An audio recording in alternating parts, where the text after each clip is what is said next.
Bonsoir, bonsoir, bienvenue dans ce nouveau live de Planétéo, je suis Théo et je vous accueille ce soir sur ma planète pour un nouveau live de lecture. Et oui, ce soir, et si on lisait Orgueil et Préjugés, épisode numéro 5, sur ce roman écrit par Jane Austen.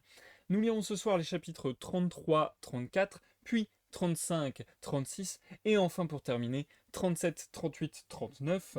Si comme d'habitude vous me regardez en rediffusion sur YouTube, n'hésitez pas à vous rendre dans la description de la vidéo ou dans la barre de lecture de la vidéo.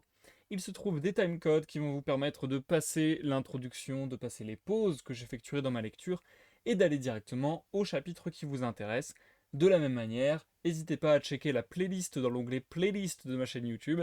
La playlist se nomme Et si on lisait Orgueil et Préjugés. Vous aurez les épisodes précédents, les épisodes à venir, sachant que j'ai commencé à peu près à calculer à combien d'épisodes on devrait arriver. Je pense que d'après mes estimations savantes, on devrait arriver à environ 8, 9, voire 10 épisodes. Un truc comme ça. Sachant que ce soir, c'est donc le cinquième. Voili, voilou. Pour l'heure, comme d'habitude, je suis dans un premier temps en live sur Twitch. Donc, j'accueille ceux qui sont là lors du live. Bonsoir Lord Sid, bienvenue. J'espère que tu vas bien. Et comme d'habitude, je vais faire une petite intro, une courte intro, pour laisser le temps aux gens qui voudraient suivre à tout prix la lecture en live d'arriver, de recevoir leur petite notification, n'est-ce pas? La semaine commence tout juste, alors je vais peut-être commencer par vous dire quel sera le programme des lives de cette semaine. La lecture d'Orgueil et Préjugés se poursuit ce soir, mais également vendredi à 21h. D'ailleurs, petite chose que j'ai pu dire sur Discord, je vais essayer de m'y tenir. J'essaie de faire ça depuis que j'ai repris les lives. Je vais essayer de m'y tenir.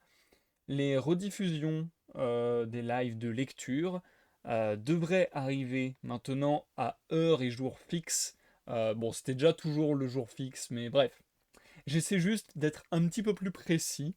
Et donc, j'essaie de faire que tous les épisodes sortiront en rediffusion sur YouTube le jeudi et le dimanche. Donc jeudi et dimanche à midi. Voilà, voilà. C'est les jours et les horaires auxquels vous devriez voir popper les rediffusions de lecture. Donc du coup, ça c'est pour les lectures de cette semaine. On a aujourd'hui, ce soir, mardi, classique. Vendredi, classique également.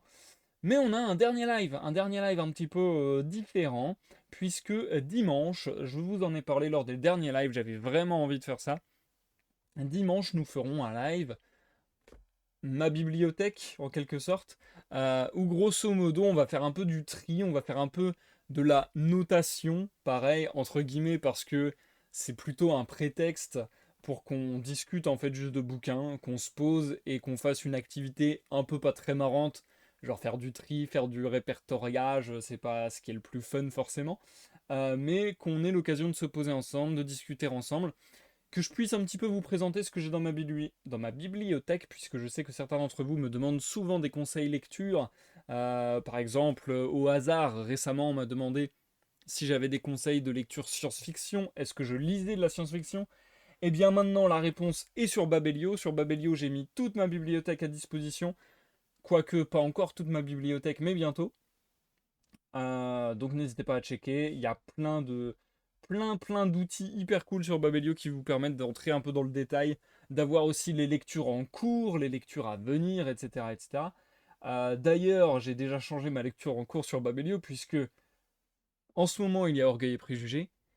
Il y avait un livre dont vous êtes le héros que j'avais trouvé dans une boîte à livres en vacances. J'étais fort content d'être tombé dessus. Malheureusement, ce n'est pas un livre dont vous êtes le héros qui coûtait.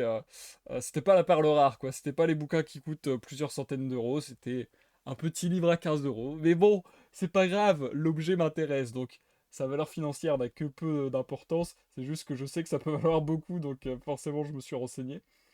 Et puis, j'ai passé cette lecture. J'ai terminé cette lecture. En fait, je dirais plus que j'ai étudier cette lecture parce que ça m'intéresse vachement, le jeu de rôle, les livres dont vous êtes le héros, etc. En ce moment, je fais un gros focus là-dessus. C'est quelque chose que j'ai toujours aimé, mais c'est vrai qu'en ce moment, je fais un gros focus là-dessus et que Je suis plus en phase d'étude parce que c'est des formats que peut-être je ferai.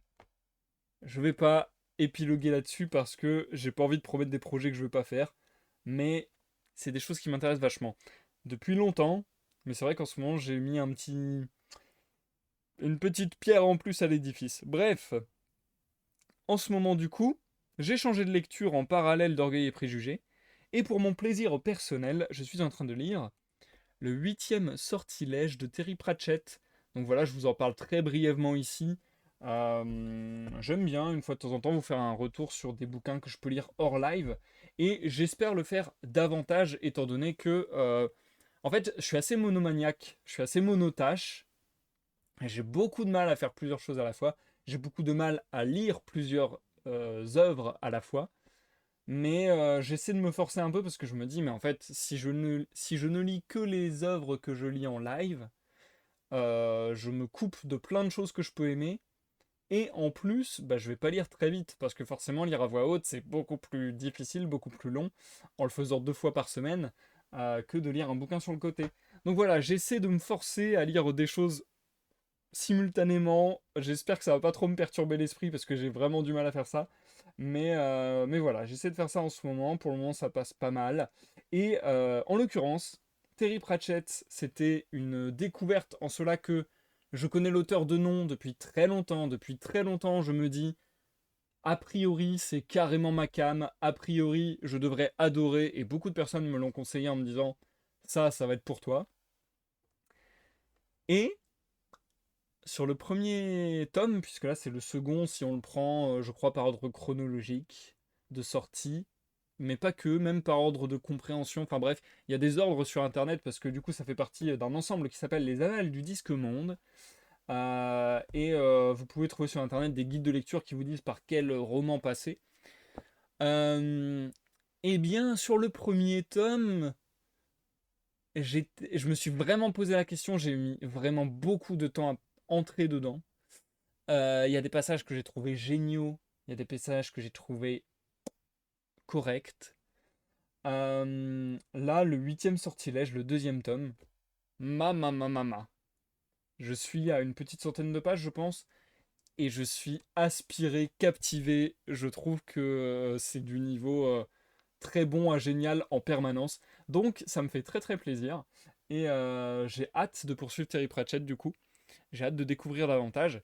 Et donc, on en parlera encore plus, potentiellement ce dimanche, avec à partir de 14 h une émission où on triera grosso modo, euh, enfin on notera surtout je pense, ma bibliothèque sur Babelio, avec vous en live, et on discutera de tous les bouquins de ma bibliothèque. Peut-être pas de tous parce qu'il y en a où j'ai pas forcément des énormes souvenirs, mais voilà, ce sera un petit peu un équivalent de ce que j'ai pu faire par le passé avec mes live tier list sur les lectures faites en live. Voili, voilou. Lord Sith, je viens à toi dans le chat. Lord Sith qui nous vient avec une question. Est-ce que ça vous dérange quand un personnage d'une œuvre est changé d'ethnie pour une série télé ou film? Ah, c'est une grande question de société, j'ai envie de dire, d'actualité, parce qu'on entend ce genre de questionnement en continu. Euh, Personnellement, ça ne me dérange pas à partir du moment où ça ne change pas le sens initial. Comment je peux dire la chose? Euh, Admettons, je vais prendre un exemple très caricatural. Admettons que le sujet principal d'un roman, ça soit l'homosexualité. Si dans sa représentation en série télé, en film, le personnage est hétérosexuel, je pense que je vais avoir un problème avec ça, parce que je pense que je vais me dire que ça respecte pas l'œuvre originelle. Après, il y a des choses qui sont vraiment pas importantes du tout, à mes yeux, hein, c'est vraiment que mon avis que je donne ici. Et je sais pas si mon avis est très définitif sur la question, j'y ai jamais réfléchi en profondeur, mais je sais que voilà, par exemple, je sais pas moi, si s'il n'est pas précisé dans une histoire et si ça n'a aucune importance qu'un personnage soit espagnol, français, russe, ce que vous voulez, si ça change en film, en série, je vois pas trop le problème. Si c'est vraiment spécifiées et que vraiment pour des raisons de cohérence, de logique, et d'importance dans l'histoire, ça venait à être changé, j'ai un problème avec ça. Donc voilà, je dirais que, comme souvent, je pense, encore une fois, c'est que mon avis, je pense que bah, c'est des questionnements difficiles parce qu'en fait, il n'y a pas de réponse unique, je pense. Je pense pas qu'il y ait de réponse générale, je pense qu'il y a que des nuances et que c'est un peu du cas par cas et que ça dépend un peu de chaque histoire, etc., etc., quoi. Par exemple, je sais que personnellement, le, l'idée d'une actrice afro-américaine, c'était afro-américaine, je sais plus d'ailleurs. Enfin bon, bref, l'idée d'une actrice de couleur de peau noire pour interpréter Blanche-Neige, ça me pose problème parce que elle s'appelle Blanche-Neige justement parce qu'elle a la peau blanche. Donc ça me pose un peu souci où je me dis, mais là, c'est plus du tout euh, respectueux, entre guillemets, de l'histoire d'origine. Je sais pas. En tout cas, encore une fois, mon avis n'est pas très définitif là-dessus, n'est pas très défini. Je pense qu'on peut voir. En fait, je pense qu'il y a des manières de voir la question de bien des façons différentes. Et donc qu'on peut prendre des angles bien différents pour répondre. Euh, je pense que ouais, je pense qu'il y a des tonnes de manières de répondre différentes. Est-ce qu'on se base sur une sorte de réalisme? Est-ce qu'on se base sur une sorte de d'historique? Est-ce qu'on se base sur copier-coller l'œuvre originale? Enfin, c'est très compliqué. Je trouve qu'il n'y a vraiment pas de cas par cas. Par exemple, ça me fait penser à un exemple. En fait, j'en ai parlé cet été avec quelqu'un et je donnais un exemple. Admettons, je sais pas parce que je suis pas fort du tout en histoire avec un grand H, mais admettons que dans une période historique, il n'y ait pas eu de représentants d'une certaine ethnie. Si pour rentrer dans les quotas, etc., on met des représentants de cette ethnie dans un film historique, bah, je trouve ça dérangeant parce que du coup, le film historique n'a plus sa, comment dire, sa teneur, sa substance d'historique, puisque elle déforme ce qui a été dans l'histoire. Bref. Donc du coup, voilà, je suis un peu mitigé sur ces questions. Je pense qu'il n'y a vraiment pas de réponse universelle, de réponse unique, générale à faire. Je pense que c'est vraiment dans la nuance et aussi selon, je pense, la sensibilité et les visions de chacun, en vérité. Comme souvent sur les questions un peu complexes, en fait. Euh, alors, là, je t'avoue que je n'ai pas du tout la référence Lord Seed, donc je ne vais pas me prononcer sur l'œuvre que tu donnes. J'ai pas la référence, donc j'en sais absolument rien. Je préfère parler de ce que je connais ou de ce que je connais à peu près. Voilà, voilà. Par contre, l'intro de ce live va durer très longtemps, donc je vous invite vraiment à vous installer, à prendre à manger, à boire. Vous inquiétez pas, on se lance dans la lecture sans plus attendre. Santé à tous les amis. Et je sais que c'est des sujets qui sont susceptibles de partir en couille sur les internets. Donc, si vous êtes certain à répondre dans les commentaires de la vidéo YouTube, il n'y a pas de problème, on peut parler de ces questions, on peut avoir ces débats. Par contre, je vous inviterai à le faire avec bienveillance, avec gentillesse et dans un bon esprit. Voilà, voilou. Sur ce, je vais te souhaiter une bonne écoute, Lord Sith, une bonne écoute à tous ceux dans l'ombre du chat et à ceux qui me regardent en rediffusion sur YouTube. On part pour les chapitres 33 et 34 et j'ai assez du mal à me souvenir où on en était. Désolé, je vais malheureusement recoller les wagons du train comme vous. Là, j'avoue que j'ai assez du mal à me rappeler ce qui s'était passé à la toute fin de la fois dernière.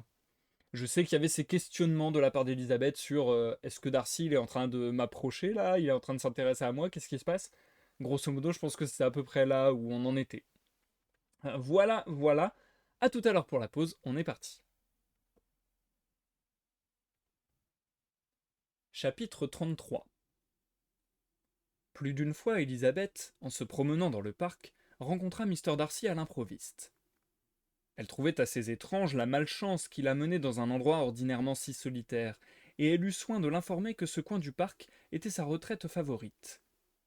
Une seconde rencontre, après cet avertissement, était plutôt singulière. Elle eut lieu cependant, et une autre encore. Était-ce pour l'ennuyer, ou pour s'imposer à lui-même une pénitence? Car il ne se contentait point dans ces occasions de lui dire quelques mots de politesse et de poursuivre son chemin, mais paraissait croire nécessaire de l'accompagner dans sa promenade. Il ne se montrait jamais très bavard, et, de son côté, Élisabeth ne faisait guère de frais. Au cours de la troisième rencontre, cependant, elle fut frappée des questions bizarres et sans lien qu'il lui posait sur l'agrément de son séjour à Hunsford, sur son goût pour les promenades solitaires, sur ce qu'elle pensait de la félicité du ménage Collins. Enfin, comme il était question de Rosings et de la disposition intérieure des appartements qu'elle disait ne pas bien connaître, Darcy avait eu l'air de penser que lorsqu'elle reviendrait dans le Kent, elle séjournerait cette fois au château. Voilà du moins ce qu'Élisabeth crut comprendre. Était-ce possible qu'en parlant ainsi, il pensât au colonel Fitzwilliam? Si ces paroles avaient un sens, il voulait sans doute faire allusion à ce qui pourrait se produire de ce côté. Cette pensée troubla quelque peu Élisabeth, qui fut heureuse de se retrouver seule à l'entrée du presbytère. Un jour, qu'en promenade, elle relisait une lettre de Jane et méditait certains passages qui laissaient deviner la mélancolie de sa sœur, Élisabeth, en levant les yeux, se trouva face à face non point cette fois avec Mr. Darcy, mais avec le colonel Fitzwilliam. Je ne savais pas que vous vous promeniez jamais de ce côté, dit-elle avec un sourire en repliant sa lettre. Je viens de faire le tour complet du parc, comme je le fais généralement à chacun de mes séjours, et je pensais terminer par une visite à Mrs. Collins. Continuez-vous votre promenade? Non, j'étais sur le point de rentrer. Ils reprirent ensemble le chemin du presbytère. Avez-vous toujours le projet de partir samedi prochain? Oui, si Darcy ne remet pas encore notre départ, je suis ici à sa disposition, et il arrange tout à sa guise. Et si l'arrangement ne le satisfait point, il a toujours eu le plaisir de la décision. Je ne connais personne qui semble goûter plus que Mr. Darcy le pouvoir d'agir à sa guise. Certes, il aime faire ce qui lui plaît, mais nous en sommes tous là. Il a seulement pour suivre son inclination plus de facilité que bien d'autres, parce qu'il est riche et que tout le monde ne l'est pas. J'en parle en connaissance de cause. Les cadets de famille, vous le savez, sont habitués à plus de dépendance et de renoncement. Je ne me serais pas imaginé que le fils cadet d'un comte avait de tels maux à supporter. Sérieusement, que connaissez-vous de la dépendance et de renoncement? Quand le manque d'argent vous a-t-il empêché d'aller où vous vouliez, ou de vous accorder une fantaisie? Voilà des questions bien directes. Non, il faut que je l'avoue, je n'ai pas eu à souffrir beaucoup d'ennuis de ce genre. Mais le manque de fortune peut m'exposer à des épreuves plus graves. Les cadets de famille, vous le savez, ne peuvent guère se marier selon leur choix. À moins que leur choix ne se porte sur des héritières, ce qui arrive, je crois, assez fréquemment. Nos habitudes de vie nous rendent trop dépendants, et peu d'hommes de mon rang peuvent se marier sans tenir compte de la fortune. Ceci serait-il pour moi? Se demanda Élisabeth, que cette idée fit rougir. Mais se reprenant, elle dit avec enjouement. Et quel est, s'il vous plaît, le prix ordinaire du fils cadet d'un comte? À moins que le frère aîné ne soit d'une santé spécialement délicate, vous ne demandez pas, je pense, plus de 50 000 livres. Il lui répondit sur le même ton. Puis, pour rompre un silence qui aurait pu laisser croire qu'elle était affectée de ce qu'il avait dit, Élisabeth reprit bientôt. J'imagine que votre cousin vous a amené pour le plaisir de sentir près de lui quelqu'un qui soit à son entière disposition. Je m'étonne qu'il ne se marie pas, car le mariage lui assurerait cette commodité d'une façon permanente. Mais peut-être sa sœur lui suffit-elle pour l'instant. Il doit faire d'elle ce que bon lui semble, puisqu'elle est sous sa seule direction. Non, répliqua le colonel Fitzwilliam, c'est un avantage qu'il partage avec moi, car nous sommes tous deux co-tuteurs de Miss Darcy. Vraiment? Et dites-moi donc quelle sorte de tuteur vous faites. Votre pupille vous donne-t-elle beaucoup de peine? Les jeunes filles de cet âge sont parfois difficiles à mener, et si c'est une vraie Darcy, elle est sans doute assez indépendante. Comme elle prononçait ces paroles, elle remarqua que Fitzwilliam la regardait attentivement, et la façon dont il lui demanda pourquoi elle supposait que la tutelle de Miss Darcy pût lui donner quelque peine convainquit Élisabeth qu'elle avait, d'une manière ou d'une autre, touché la vérité. N'ayez aucune crainte, répliqua-t-elle aussitôt. Je n'ai jamais entendu médire si peu que ce soit de votre pupille, et je suis persuadée de sa docilité. 2 dames de ma connaissance ne jurent que par elle, Mrs. Hurst et Miss Bingley. Il me semble vous avoir entendu dire que vous les connaissiez aussi. Je les connais un peu. Leur frère est un homme aimable et bien élevé, et c'est le grand ami de Darcy. Oh, je sais, dit Élisabeth un peu sèchement. Mr. Darcy montre beaucoup de bonté pour Mr. Bingley, et veille sur lui avec une extraordinaire sollicitude. Oui, je crois en effet que Darcy veille sur son ami qui, sous certains rapports, a besoin d'être guidé. Une chose qu'il m'a dite en venant ici m'a même fait supposer que Bingley lui doit à ce titre quelque reconnaissance. Mais je parle peut-être un peu vite, car rien ne m'assure que Bingley soit la personne dont il était question. C'est pure conjecture de ma part.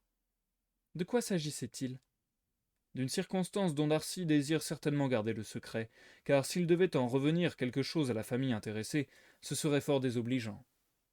Vous pouvez compter sur ma discrétion. Et notez bien que je ne suis pas certain qu'il s'agisse de Bingley. Darcy m'a simplement dit qu'il se félicitait d'avoir sauvé dernièrement un ami du danger d'un mariage imprudent.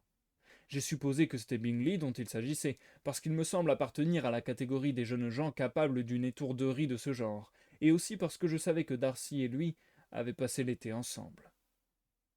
Mr. Darcy vous a-t-il donné les raisons de son intervention? J'ai compris qu'il y avait contre la jeune fille des objections très sérieuses. Et quels moyens habiles a-t-il employés pour les séparer? Il ne m'a pas conté ce qu'il avait fait, dit Fitzwilliam en souriant. Il m'a dit seulement ce que je viens de vous répéter. Élisabeth ne répondit pas et continua d'avancer, le cœur gonflé d'indignation. Après l'avoir observée un moment, Fitzwilliam lui demanda pourquoi elle était si songeuse. Je pense à ce que vous venez de me dire. La conduite de votre cousin m'étonne. Pourquoi s'est-il fait juge en cette affaire? Vous trouvez son intervention indiscrète?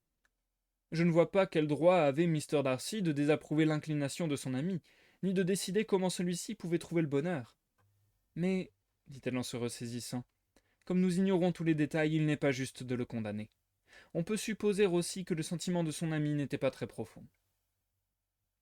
Cette supposition n'est pas invraisemblable, dit Fitzwilliam, mais elle enlève singulièrement de sa valeur à la victoire de mon cousin.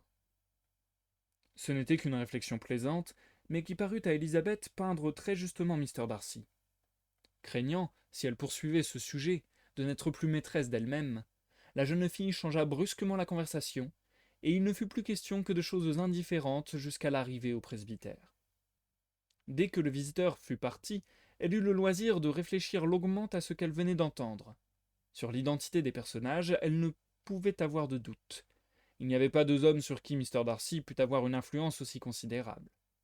Élisabeth avait toujours supposé qu'il avait dû coopérer au plan suivi pour séparer Bingley de Jane, mais elle en attribuait l'idée principale et la réalisation à Miss Bingley. Cependant, si Mr. Darcy ne se vantait pas, c'était lui. C'était son orgueil et son caprice qui étaient la cause de tout ce que Jane avait souffert et souffrait encore. Il avait brisé pour un temps tout espoir de bonheur dans le cœur le plus tendre, le plus généreux qui fût, et le mal qu'il avait causé, nul n'en pouvait prévoir la durée. Il y avait des objections sérieuses contre la jeune fille, avait dit le colonel Fitzwilliam. Ces objections étaient sans nul doute qu'elle avait un oncle avoué dans une petite ville et un autre dans le commerce à Londres. À Jane, que pourrait-on reprocher? Se disait Élisabeth. Jane, le charme et la bonté personnifiés, dont l'esprit est si raisonnable et les manières si séduisantes. Contre mon père non plus, on ne peut rien dire. Malgré son originalité, il a une intelligence que Mr. Darcy peut ne point dédaigner, et une respectabilité à laquelle lui-même ne parviendra peut-être jamais. À la pensée de sa mère, elle sentit sa confiance s'ébranler. Mais non, ce genre d'objection ne pouvait avoir de poids aux yeux de Mr. Darcy, dont l'orgueil, elle en était sûre, était plus sensible à l'infériorité du rang qu'au manque de jugement de la famille où voulait entrer son ami. Élisabeth finit par conclure qu'il avait été poussé par une détestable fierté, et sans doute aussi par le désir de conserver Bingley pour sa sœur. L'agitation et les larmes qui furent l'effet de ces réflexions provoquèrent une migraine dont Élisabeth souffrait tellement vers le soir que, sa répugnance à revoir Mr. Darcy aidant, elle décida de ne pas accompagner ses cousins à Rosings, où ils étaient invités à passer prendre le thé. Mrs. Collins, voyant qu'elle était réellement souffrante, n'insista pas pour la faire changer d'avis, mais Mr. Collins ne lui cacha point qu'il craignait fort que Lady Catherine ne fût mécontente en voyant qu'elle était restée au logis. Chapitre 34. Comme si elle avait pris à tâche de s'exaspérer encore davantage contre Mr. Darcy, Élisabeth, une fois seule, se mit à relire les lettres que Jane lui avait écrites depuis son arrivée à Hunsford. Aucune ne contenait de plainte positive, mais toutes trahissaient l'absence de cet enjouement qui était le caractère habituel de son style et qui, procédant de la sérénité d'un esprit toujours en paix avec les autres et avec lui-même, n'avait été que rarement troublé. Élisabeth notait toutes les phrases empreintes de tristesse avec une attention qu'elle n'avait pas mise à la première lecture. La façon dont Mr. Darcy se glorifiait de la souffrance par lui infligée augmentait sa compassion pour le chagrin de sa sœur. C'était une consolation de penser que le séjour de Mr. Darcy à Rosings se terminait le surlendemain. C'en était une autre, et plus grande, de se dire que dans moins de 15 jours, elle serait auprès de Jane et pourrait contribuer à la guérison de son cœur de tout le pouvoir de son affection fraternelle. En songeant au départ de Darcy, elle se rappela que son cousin partait avec lui, mais le colonel Fitzwilliam avait montré clairement que ses amabilités ne tiraient pas à conséquence, et, tout charmant qu'il était, elle n'avait nulle envie de se rendre malheureuse à cause de lui. Elle en était là de ses réflexions lorsque le son de la cloche d'entrée la fit tressaillir. Était-ce par hasard le colonel Fitzwilliam, dont les visites étaient quelquefois assez tardives, qui venait prendre de ses nouvelles? Un peu troublée par cette idée, elle la repoussa aussitôt et reprenait son calme quand elle vit, avec une extrême surprise, Mr. Darcy entrer dans la pièce. Il se hâta tout d'abord de s'enquérir de sa santé, expliquant sa visite par le désir qu'il avait d'apprendre qu'elle se sentait mieux. Elle lui répondit avec une politesse pleine de froideur. Il s'assit quelques instants, puis, se relevant, se mit à arpenter la pièce. Élisabeth, saisie d'étonnement, ne disait mot. Après un silence de plusieurs minutes, il s'avança vers elle et, d'un air agité, débuta ainsi. En vain ai-je lutté, rien n'y fait. Je ne puis réprimer mes sentiments. Laissez-moi vous dire l'ardeur avec laquelle je vous admire et je vous aime. Pardon. Je me suis complètement planté de personnage, du coup ça gâche tout, c'est terrible, je reprends. Après un silence de plusieurs minutes, il s'avança vers elle et, d'un air agité, débuta ainsi. En vain ai-je lutté, rien n'y fait. Je ne puis réprimer mes sentiments. Laissez-moi vous dire l'ardeur avec laquelle je vous admire et je vous aime. Élisabeth, stupéfaite, le regarda, rougit, se demanda si elle avait bien entendu, et garda le silence. Mr. Darcy crut y voir un encouragement, et il s'engagea aussitôt dans l'aveu de l'inclination passionnée que depuis longtemps il ressentait pour elle. Il parlait bien, mais il avait en dehors de son amour d'autres sentiments à exprimer, et sur ce chapitre, il ne se montra pas moins éloquent que sur celui de sa passion. Son inclination s'était toujours violemment heurtée, disait-il, à la conscience de commettre une mésalliance et à l'obstacle que représentait la famille d'Élisabeth. Tout cela fut détaillé avec une chaleur bien naturelle, si l'on songeait au sacrifice que faisait sa fierté, mais certainement peu propre à plaider sa cause.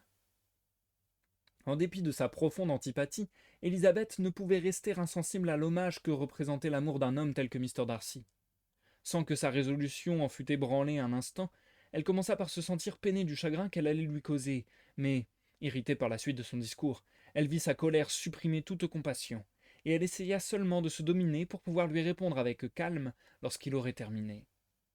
Il conclut en lui représentant la force d'un sentiment que tous ses efforts n'avaient pas réussi à vaincre, et en exprimant l'espoir qu'elle voudrait bien y répondre en lui accordant sa main. Tandis qu'il prononçait ces paroles, il était facile de voir qu'il ne doutait pas de recevoir une réponse favorable. Il parlait bien de crainte, d'anxiété, mais sa contenance exprimait la sécurité. Rien n'était plus fait pour exaspérer Élisabeth, et dès qu'il eut terminé, elle lui répondit, les joues en feu. En des circonstances comme celle-ci, je crois qu'il est d'usage d'exprimer de la reconnaissance pour les sentiments dont on vient d'entendre l'aveu. C'est chose naturelle, et si je pouvais éprouver de la gratitude, je vous remercierais. Mais je ne le puis pas. Je n'ai jamais recherché votre affection, et c'est certes très à contre-cœur que vous me la donnez.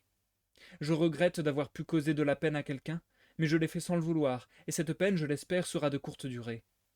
Les sentiments qui, me dites-vous, ont retardé jusqu'ici l'aveu de votre inclination, n'auront pas de peine à en triompher après cette explication.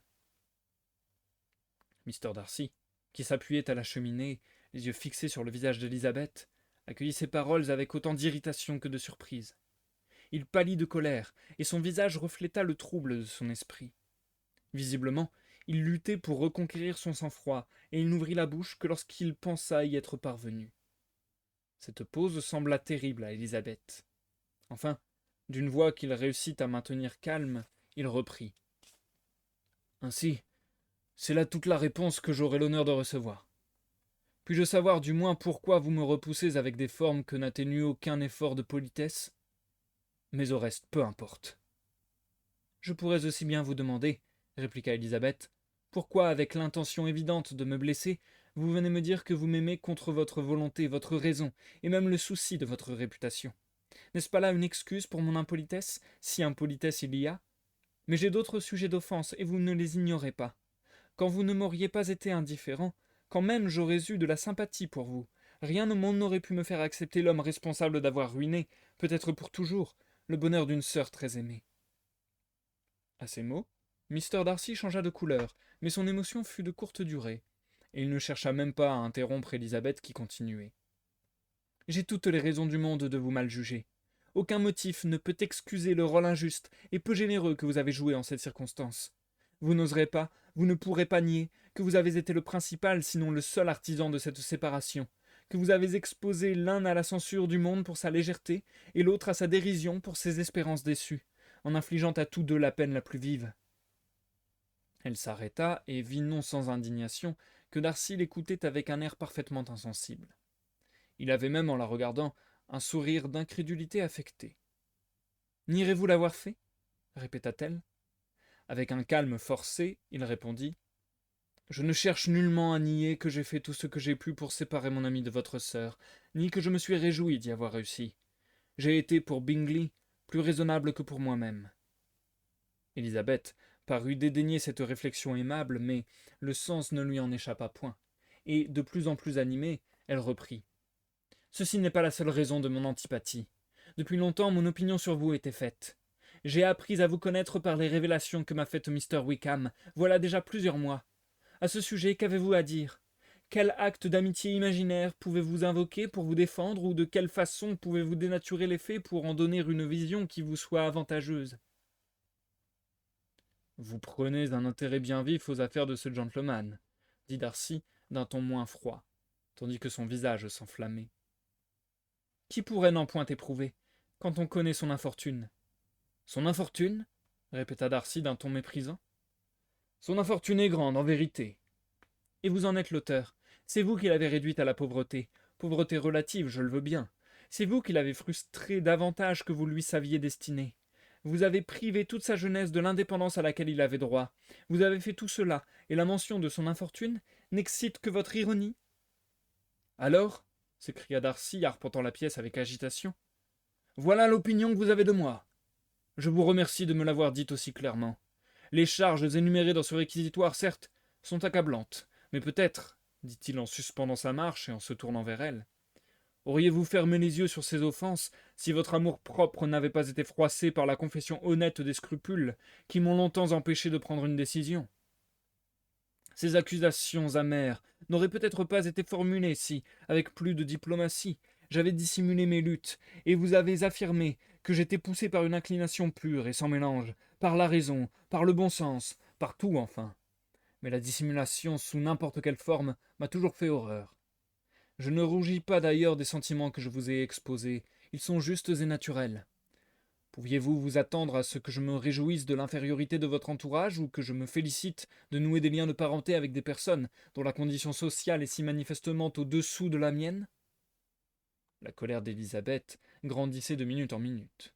Cependant, grâce à un violent effort sur elle-même, elle parvint à se contenir et répondit. Vous vous trompez, Mr. Darcy, si vous supposez que le mode de votre déclaration a pu me causer un autre effet que celui-ci. Il m'a épargné l'ennui que j'aurais éprouvé à vous refuser si vous vous étiez exprimé d'une manière plus digne d'un gentleman. Il tressaillit, mais la laissa continuer. Sous quelque forme que se fût produite votre demande, jamais je n'aurais eu la tentation de l'agréer. De plus en plus étonnée, Darcy la considérait avec une expression mêlée d'incrédulité et de mortification pendant qu'elle poursuivait. Depuis le commencement, je pourrais dire dès le premier instant où je vous ai vu, j'ai été frappé par votre fierté, votre orgueil et votre mépris égoïste des sentiments d'autrui. Il n'y avait pas un mois que je vous connaissais, et déjà je sentais que vous étiez le dernier homme du monde que je consentirais à épouser. Vous en avez dit assez, mademoiselle. Je comprends parfaitement vos sentiments. Il ne me reste plus qu'à regretter d'avoir éprouvé les miens. Pardonnez-moi d'avoir abusé de votre temps, et acceptez mes meilleurs vœux pour votre santé et votre bonheur. Il sortit rapidement sur ces mots, et, un instant après, Élisabeth entendait la porte de la maison se refermer sur lui. Le tumulte de son esprit était extrême. Tremblante d'émotion, elle se laissa tomber sur un siège et pleura pendant un long moment. Toute cette scène lui semblait incroyable. Était-il possible que Mr. Darcy eût pu être épris d'elle depuis des mois, et pris au point de vouloir l'épouser en dépit de toutes les objections qu'il avait opposées au mariage de son ami avec Jane? C'était assez flatteur pour elle d'avoir inspiré inconsciemment un sentiment aussi profond, mais l'abominable fierté de Mr. Darcy, la façon dont il avait parlé de Mr. Wickham, sans essayer de nier la cruauté de sa propre conduite, eurent vite fait d'éteindre la pitié dans le cœur d'Élisabeth un instant émue par la pensée d'un tel amour. Ces réflexions continuèrent à l'agiter jusqu'au moment où le roulement de la voiture de Lady Catherine se fit entendre. Se sentant incapable d'affronter le regard observateur de Charlotte, elle s'enfuit dans sa chambre. Et c'est la fin du chapitre 34, les amis. Nous marquons une courte pause.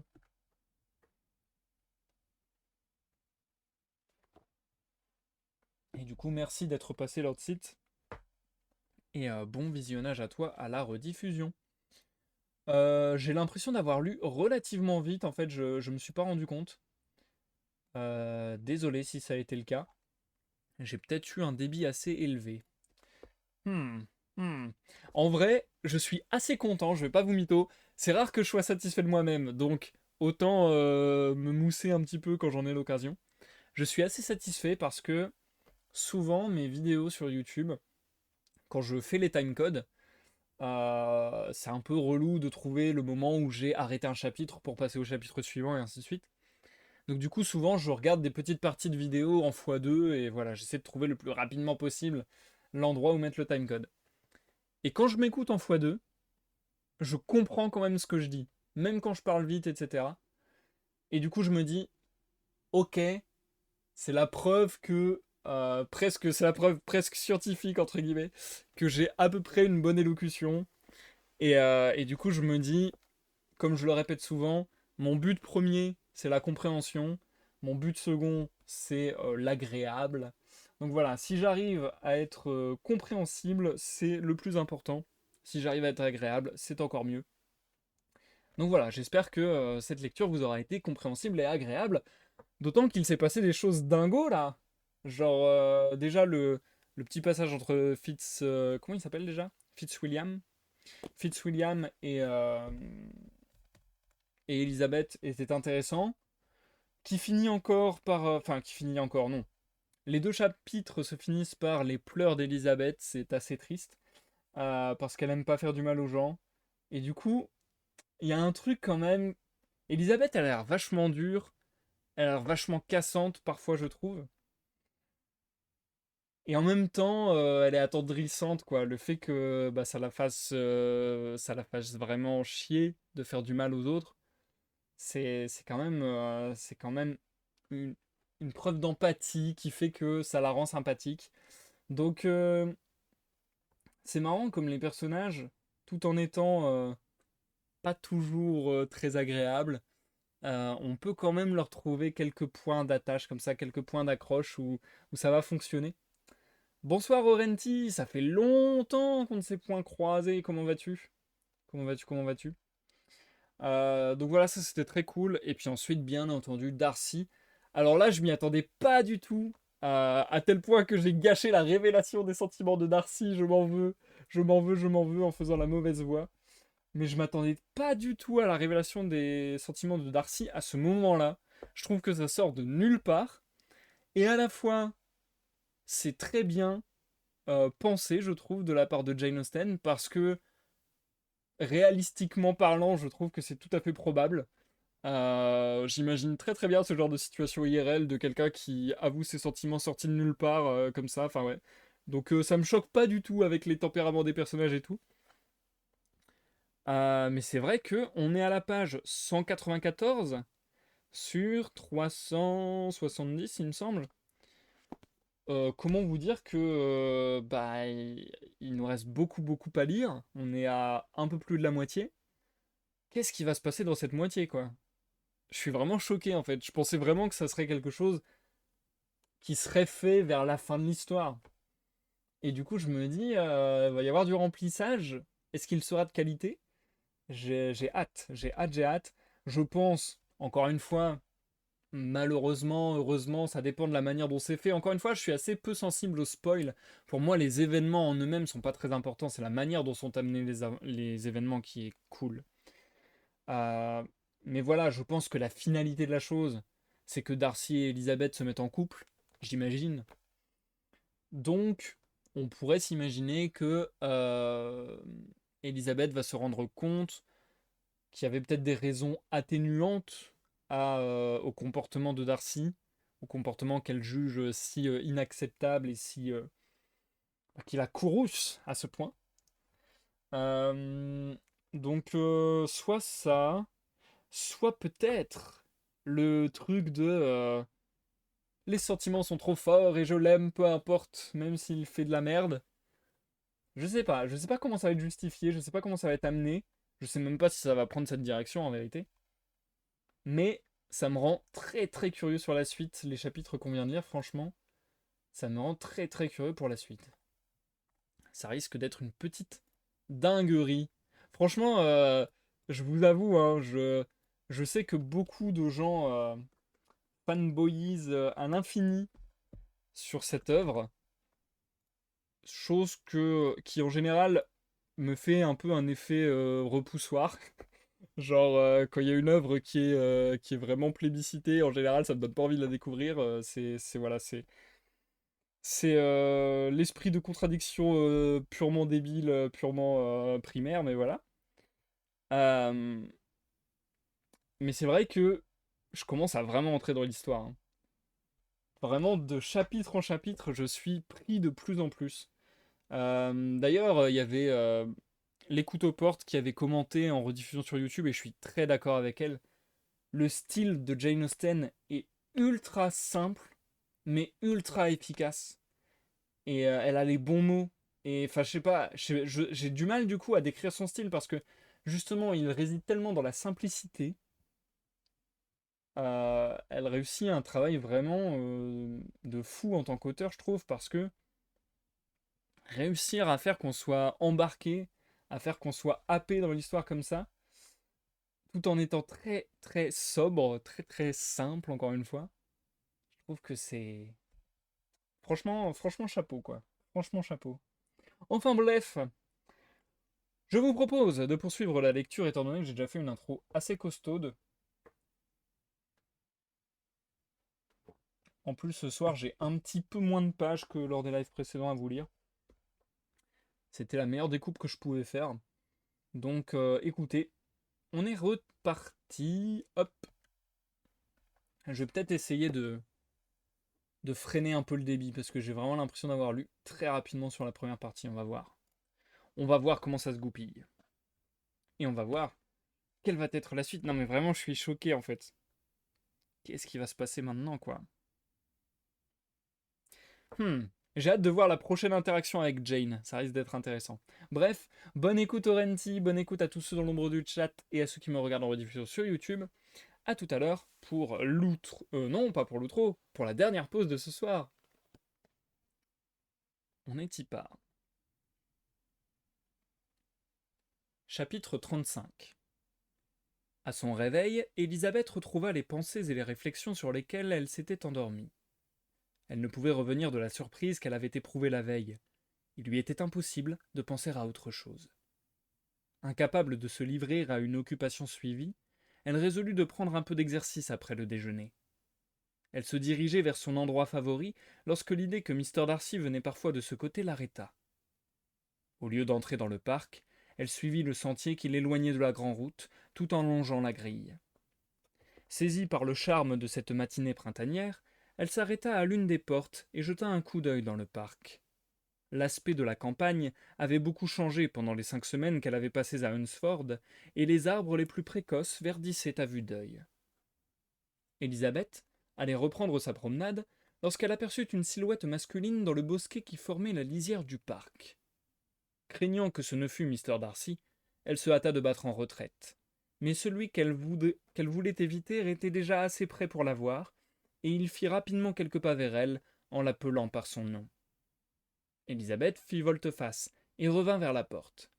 Mr. Darcy y arrivait en même temps qu'elle, et lui tendant une lettre qu'elle prit instinctivement, il lui dit avec un calme hautain : « Je me promenais par ici depuis quelque temps dans l'espoir de vous rencontrer. Voulez-vous me faire l'honneur de lire cette lettre ?» Sur quoi, après un léger salut, il rentra dans le parc et fut bientôt hors de vue. Sans en attendre aucune satisfaction, mais avec une vive curiosité, Élisabeth ouvrit l'enveloppe et fut surprise d'y trouver 2 grandes feuilles entièrement couvertes d'une écriture fine et serrée. Elle se mit à lire aussitôt tout en marchant. La lettre contenait ce qui suit. Rosings, 8 heures du matin. Ne craignez pas, mademoiselle, en ouvrant cette lettre, que j'ai voulu y renouveler l'aveu de mes sentiments et la demande qui vous ont si fort offusqué hier soir. Je n'éprouve pas le moindre désir de vous importuner, non plus que celui de m'abaisser en revenant sur une démarche que nous ne saurions oublier trop tôt l'un et l'autre. Je n'aurais pas eu la peine d'écrire cette lettre, ni vous de la lire, si le soin de ma réputation ne l'avait exigé. Vous excuserez donc la liberté que je prends de demander toute votre attention. Ce que je ne saurais attendre de votre sympathie, je crois pouvoir le réclamer de votre justice. Vous m'avez chargé hier de 2 accusations différentes de nature aussi bien que de gravité. La première de ces accusations, c'est que, sans égard pour les sentiments de l'un et de l'autre, j'avais détaché Mr. Bingley de votre sœur.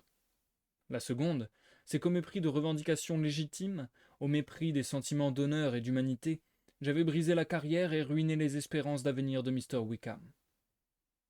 Avoir ainsi volontairement et d'un cœur léger rejeté le compagnon de ma jeunesse, le favori de mon père, le jeune homme qui ne pouvait guère compter que sur notre protection et avait été élevé dans l'assurance qu'elle ne lui manquerait pas, tout cela témoignerait d'une perversion à laquelle le tort de séparer 2 jeunes gens dont l'affection remontait à peine à quelques semaines ne peut se comparer. Du blâme sévère que vous m'avez si généreusement infligé hier soir, j'espère cependant me faire absoudre, lorsque la suite de cette lettre vous aura mis au courant de ce que j'ai fait et des motifs qui m'ont fait agir. Si, au cours de cette explication que j'ai le droit de vous donner, je me trouve obligé d'exprimer des sentiments qui vous offensent, croyez bien que je le regrette, mais je ne puis faire autrement et m'en excuser de nouveau serait superflu. Je n'étais pas depuis longtemps en Hertfordshire, lorsque je m'aperçus avec d'autres que Bingley avait distingué votre sœur entre toutes les jeunes filles du voisinage. Mais c'est seulement le soir du bal de Netherfield que je commençai à craindre que cette inclination ne fût vraiment sérieuse. Ce n'était pas la première fois que je le voyais amoureux. Au bal, pendant que je dansais avec vous, une réflexion de Sir William Lucas me fit comprendre pour la première fois que l'empressement de Bingley auprès de votre sœur avait convaincu tout le monde de leur prochain mariage. Sir William en parlait comme d'un événement dont la date seule était indéterminée. À partir de ce moment, j'observai Bingley de plus près et je m'aperçus que son inclination pour Miss Bennet dépassait ce que j'avais remarqué jusque-là. J'observai aussi votre sœur. Ses manières étaient ouvertes, joyeuses et engageantes comme toujours, mais sans rien qui dénotât une préférence spéciale, et je demeurai convaincu, après un examen attentif, que si elle accueillait les attentions de mon ami avec plaisir, elle ne les provoquait pas en lui laissant voir qu'elle partageait ses sentiments. Si vous ne vous êtes pas trompé vous-même sur ce point, c'est moi qui dois être dans l'erreur. La connaissance plus intime que vous avez de votre sœur rend cette supposition probable. Dans ce cas, je me suis trouvé lui infliger une souffrance qui légitime votre ressentiment. Mais je n'hésite pas à dire que la sérénité de votre sœur aurait donné à l'observateur le plus vigilant l'impression que, si aimable que fût son caractère, son cœur ne devait pas être facile à toucher. J'étais, je ne le nie pas, désireux de constater son indifférence, mais je puis dire avec sincérité que je n'ai pas l'habitude de laisser influencer mon jugement par mes désirs ou par mes craintes. J'ai cru à l'indifférence de votre sœur pour mon ami, non parce que je souhaitais y croire, mais parce que j'en étais réellement persuadé. Les objections que je faisais à ce mariage n'étaient pas seulement celles dont je vous ai dit hier soir, qu'il m'avait fallu pour les repousser toute la force d'une passion profonde.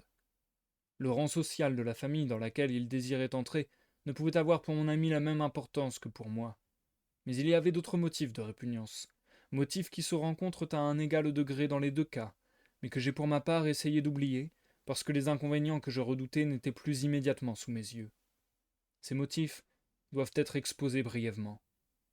La parenté du côté de votre mère, bien qu'elle fût pour moi un obstacle, n'était rien en comparaison du faible sentiment des convenances trop souvent trahies par elle-même, par vos plus jeunes sœurs, parfois aussi par votre père. Pardonnez-moi, il m'est pénible de vous blesser, mais dans la contrariété que vous éprouvez à entendre blâmer votre entourage, que ce soit pour vous une consolation de penser que ni vous ni votre sœur n'avez jamais donné lieu à la moindre critique de ce genre, et cette louange que tous se plaisent à vous décerner fait singulièrement honneur au caractère et au bon sens de chacune. Je dois dire que ce qui se passa le soir du bal confirma mon jugement et augmenta mon désir de préserver mon ami de ce que je considérais comme une alliance regrettable. Comme vous vous en souvenez, il quitta Neverfield le lendemain avec l'intention de revenir peu de jours après.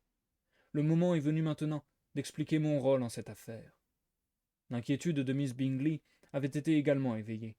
La similitude de nos impressions fut bientôt découverte. Et convaincus tous deux qu'il n'y avait pas de temps à perdre si nous voulions détacher son frère, nous résolûmes de le rejoindre à Londres où, à peine arrivé, j'entrepris de faire comprendre à mon ami les inconvénients certains d'un tel choix. Je ne sais à quel point mes représentations auraient ébranlé ou retardé sa détermination, mais je ne crois pas qu'en fin de compte, elles eussent empêché le mariage sans l'assurance que je n'hésitais pas à lui donner de l'indifférence de votre sœur. Il avait cru jusque-là qu'elle lui rendait son affection sincèrement, sinon avec une ardeur comparable à la sienne. Mais Bingley a beaucoup de modestie naturelle, et se fit volontiers à mon jugement plus qu'au sien. Le convaincre qu'il s'était trompé ne fut pas chose difficile. Le persuader ensuite de ne pas retourner à Neverfield fut l'affaire d'un instant. Je ne puis me reprocher d'avoir agi de la sorte. Mais il y a autre chose, dans ma conduite en cette affaire, qui me cause moins de satisfaction. C'est d'avoir consenti à des mesures ayant pour objet de laisser ignorer à mon ami la présence de votre sœur à Londres. J'en étais instruit moi-même aussi bien que Miss Bingley, mais son frère n'en a jamais rien su. Ses sentiments ne me semblaient pas encore assez calmés pour qu'il pût risquer sans danger de la revoir. Peut-être cette dissimulation n'était-elle pas digne de moi.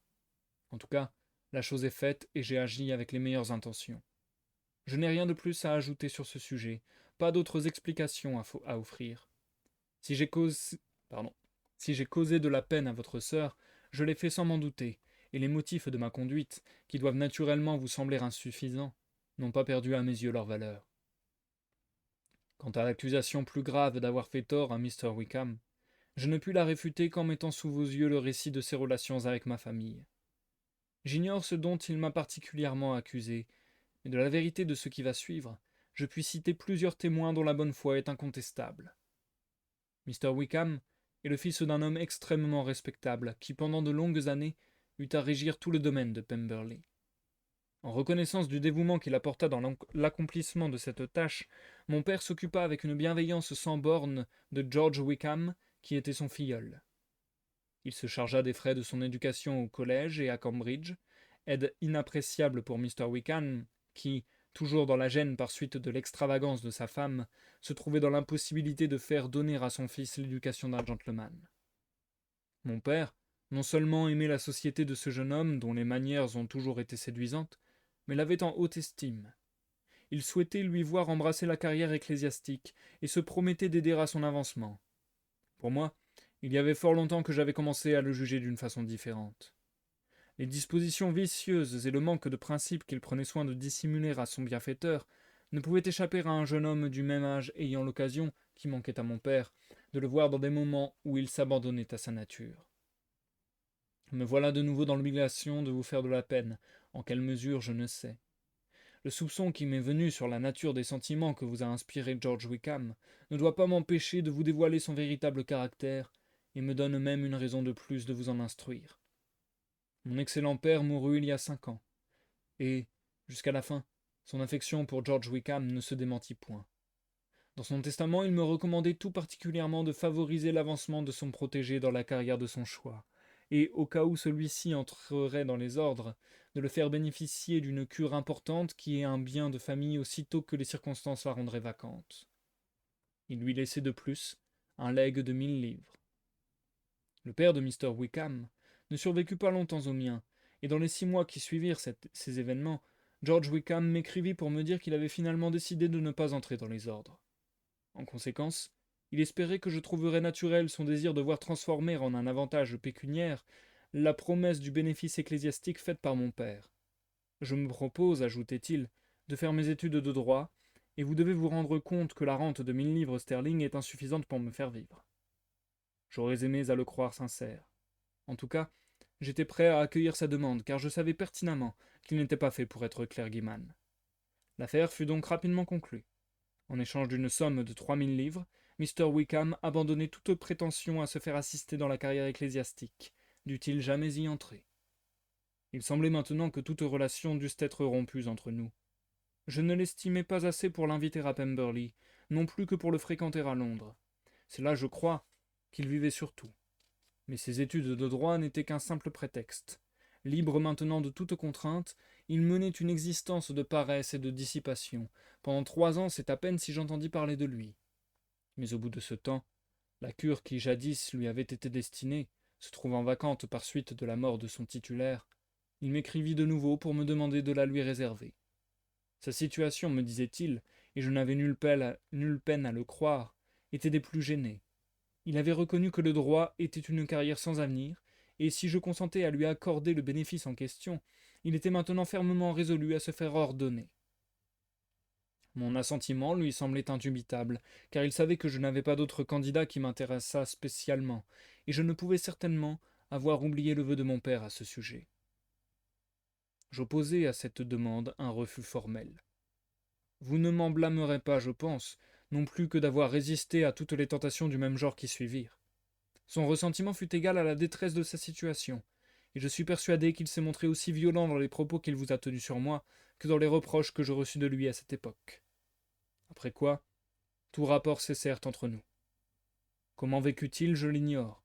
Mais l'été dernier, je le retrouvai sur mon chemin, dans une circonstance extrêmement pénible, que je voudrais oublier et que seule cette explication me décide à vous dévoiler. Ainsi prévenu, je ne doute pas de votre discrétion. Ma sœur, dont je suis l'aîné de plus de 10 ans, a été placée sous une double tutelle, la mienne et celle du neveu de ma mère, le colonel Fitzwilliam. Il y a 1 an environ, je la retirai de pension et l'installai à Londres. Quand vint l'été, elle partit pour Ramsgate, avec sa dame de compagnie.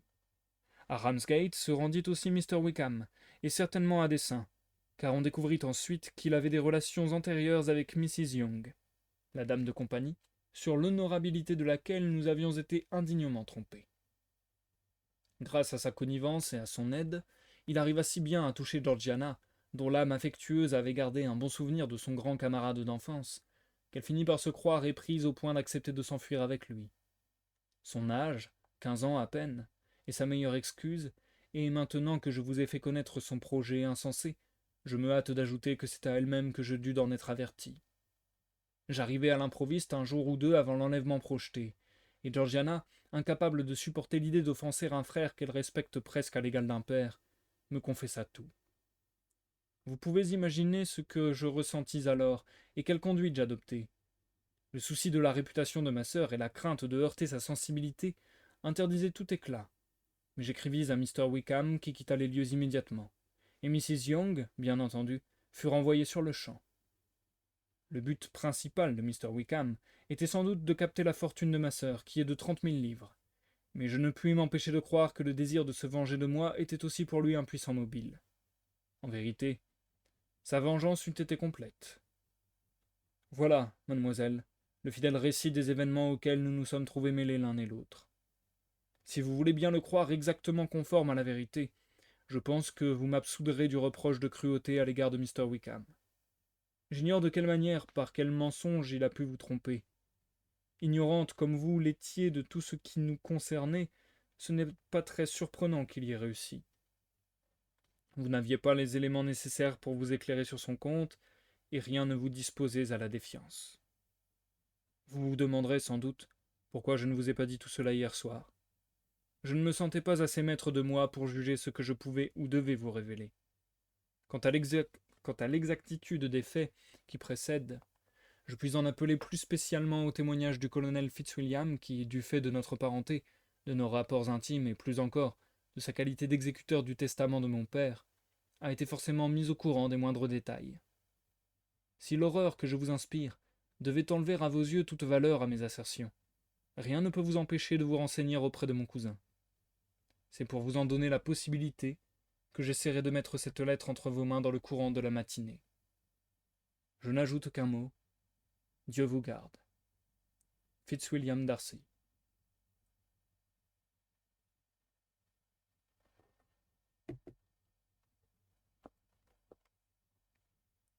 Chapitre 36. Si Élisabeth, lorsqu'elle avait pris la lettre de Mr. Darcy, ne s'attendait pas à trouver le renouvellement de sa demande, elle n'avait pas la moindre idée de ce qu'elle pouvait contenir.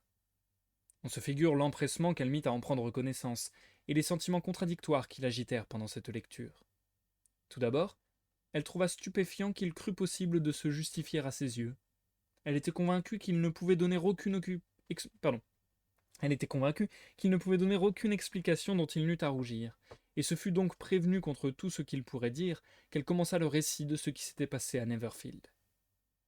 Elle lisait si avidement que, dans sa hâte de passer d'une phrase à l'autre, elle était incapable de saisir pleinement le sens de ce qu'elle avait sous les yeux. La conviction affirmée par Darcy au sujet de l'indifférence de Jane fut accueillie avec la plus grande incrédulité, et l'énumération des justes objections qu'il faisait au mariage de Bingley avec sa sœur l'irritèrent trop pour qu'elle consentît à en reconnaître le bien-fondé. Il n'exprimait aucun regret qui pût atténuer cette impression. Le ton de la lettre n'était pas contrit, mais hautain. C'était toujours le même orgueil et la même insolence. Mais, quand elle parvint au passage relatif à Wickham, quand, avec une attention plus libre, elle lut un récit qui, s'il était vrai, devait ruiner l'opinion qu'avec tant de complaisance elle s'était formée du jeune officier, elle ressentit une impression plus pénible en même temps que plus difficile à définir. La stupéfaction, la crainte, l'horreur même l'oppressèrent. Elle aurait voulu tout nier et ne cessait de s'exclamer en lisant « C'est faux, c'est impossible, tout cela n'est qu'un tissu de mensonges !» Et lorsqu'elle eut achevé la lettre, elle se hâta de la mettre de côté en protestant qu'elle ne tiendrait aucun compte et n'y jetterait plus les yeux. Dans cet état d'extrême agitation, elle poursuivit sa marche quelques minutes sans parvenir à mettre du calme dans ses pensées. Mais bientôt, par l'effet d'une force irrésistible, la lettre se trouva de nouveau dépliée, et elle recommença la lecture mortifiante de tout ce qui avait trait à Wickham, en concentrant son attention sur le sens de chaque phrase. Ce qui concernait les rapports de Wickham avec la famille de Pemberley et la bienveillance de Mr. Darcy, père, à son égard, correspondait exactement à ce que Wickham en avait dit lui-même. Sur ces points, les deux récits se confirmaient l'un l'autre. Mais ils cessaient d'être d'accord sur le chapitre du testament. Élisabeth avait encore présentes à la mémoire les paroles dont Wickham s'était servi. Il était indéniable que d'un côté ou de l'autre elle se trouvait en présence d'une grande duplicité. Un instant, elle crut pouvoir se flatter que ses sympathies ne l'abusaient point, mais après avoir lu et relu avec attention les détails qui suivaient sur la renonciation de Wickham au bénéfice moyennant une somme aussi considérable que 3000 livres sterling, elle sentit sa conviction s'ébranler. Quittant sa lecture, elle se mit à réfléchir sur chaque circonstance et à peser chaque témoignage en s'efforçant d'être impartiale. Mais elle ne s'en trouva pas beaucoup plus avancée. D'un côté comme de l'autre, elle était en présence de simples assertions. Elle reprit encore la lettre et cette fois, chaque ligne lui prouva clairement que cette affaire, qu'elle croyait impossible de présenter de manière à justifier Mr. Darcy, était susceptible de prendre un aspect sous lequel sa conduite apparaissait absolument irréprochable. L'accusation de prodigalité et de dévergondage portée contre Wickham excitait cependant son indignation, l'excitait d'autant plus peut-être qu'elle ne pouvait rien découvrir qui en prouvât l'injustice. De la vie de Wickham avant son arrivée à Hertfordshire, on ne connaissait que ce qu'il en avait raconté lui-même. D'ailleurs, en eût-elle eu les moyens, Élisabeth n'aurait jamais cherché à savoir ce qu'il en était véritablement. Son aspect, sa voix, ses manières l'avaient établi d'emblée à ses yeux dans la possession de toutes les vertus. Elle essaya de retrouver dans son esprit quelques traits de délicatesse ou de générosité qui pût le défendre contre les accusations de Mr. Darcy ou, tout au moins, en dénotant une réelle valeur morale, racheter ce qu'elle voulait considérer comme des erreurs passagères. Mais aucun souvenir de ce genre ne lui revint à la mémoire. Elle revoyait Wickham avec toute la séduction de sa personne et de ses manières, mais, à son actif, elle ne pouvait se rappeler rien de plus sérieux que la sympathie générale dont il jouissait à Meryton, et la faveur que son aisance et son entrain lui avaient conquise parmi ses camarades. Après avoir longuement réfléchi, elle reprit encore une fois sa lecture. Mais hélas, le passage relatant les desseins de Wickham sur Miss Darcy se trouvait confirmé par la conversation qu'elle avait eue la veille avec le colonel Fitzwilliam, et, finalement, Darcy la renvoyait au témoignage de Fitzwilliam lui-même, qu'elle savait être plus que personne au courant des affaires de son cousin, et dont elle n'avait aucune raison de suspecter la bonne foi. Un instant, l'idée lui vint d'aller le trouver, mais la difficulté de cette démarche l'arrêta, et aussi la conviction que Mr. Darcy n'aurait pas hasardé une telle proposition s'il n'avait été certain que son cousin dût corroborer toutes ses affirmations. Elle se rappelait parfaitement sa première conversation avec Wickham à la soirée de Mrs. Phillips.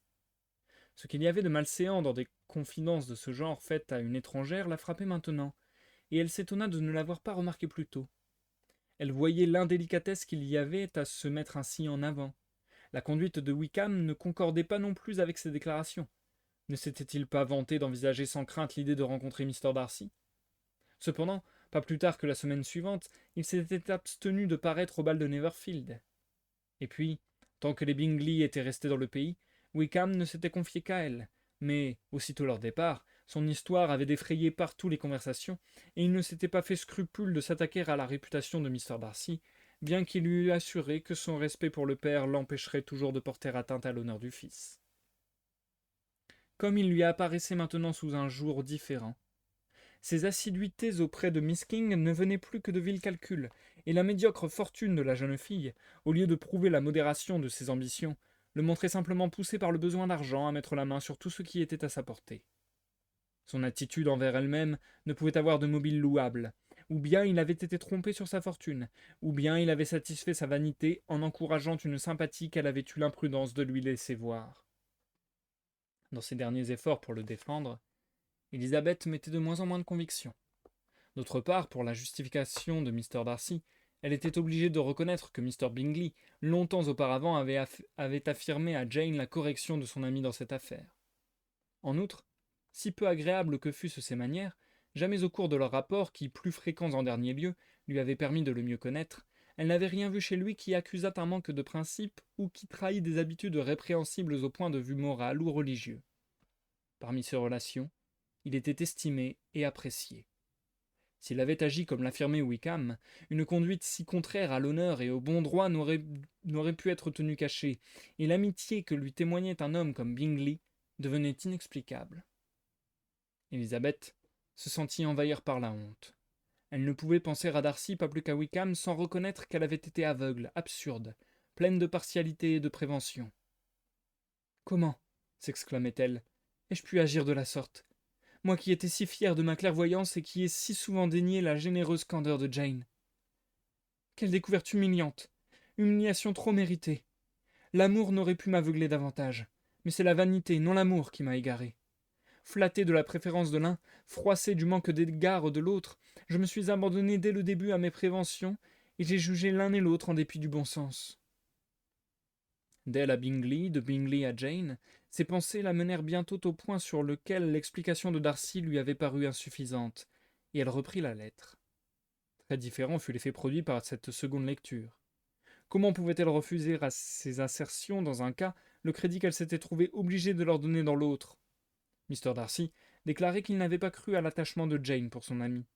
Élisabeth se rappela l'opinion que Charlotte lui avait exprimée à ce sujet. Elle-même se rendait compte que Jane manifestait peu ses sentiments, même les plus vifs, et qu'il y avait dans son air et dans ses manières une sérénité qui ne donnait pas l'idée d'une grande sensibilité. Arrivée à la partie de la lettre où Mr. Darcy parlait de sa famille en termes mortifiants, et pourtant mérités, elle éprouva un cruel sentiment de honte.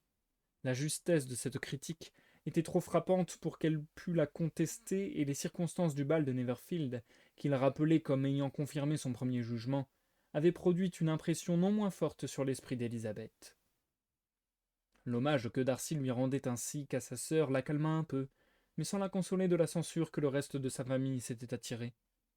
À la pensée que la déception de Jane avait été en fait l'œuvre des siens et que chacune des deux sœurs pouvait être atteinte dans sa réputation par de pareilles maladresses, elle ressentit un découragement tel qu'elle n'en avait encore jamais connu de semblable jusque-là.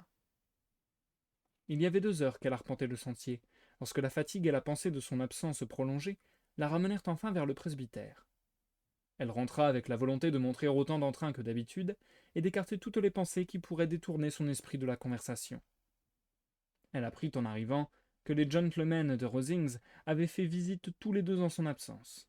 Mr. Darcy était entré simplement quelques minutes pour prendre congé, mais le colonel Fitzwilliam était resté au presbytère plus d'1 heure, dans l'attente de son retour, et parlait de partir à sa recherche jusqu'à ce qu'il l'eût découverte. Élisabeth put à grand-peine feindre le regret de l'avoir manqué. Au fond, elle s'en réjouissait. Le colonel Fitzwilliam ne l'intéressait plus à cette heure. La lettre seule occupait toutes ses pensées. Et c'est la fin du chapitre 36. Nous passons à la dernière pause de ce soir, les amis.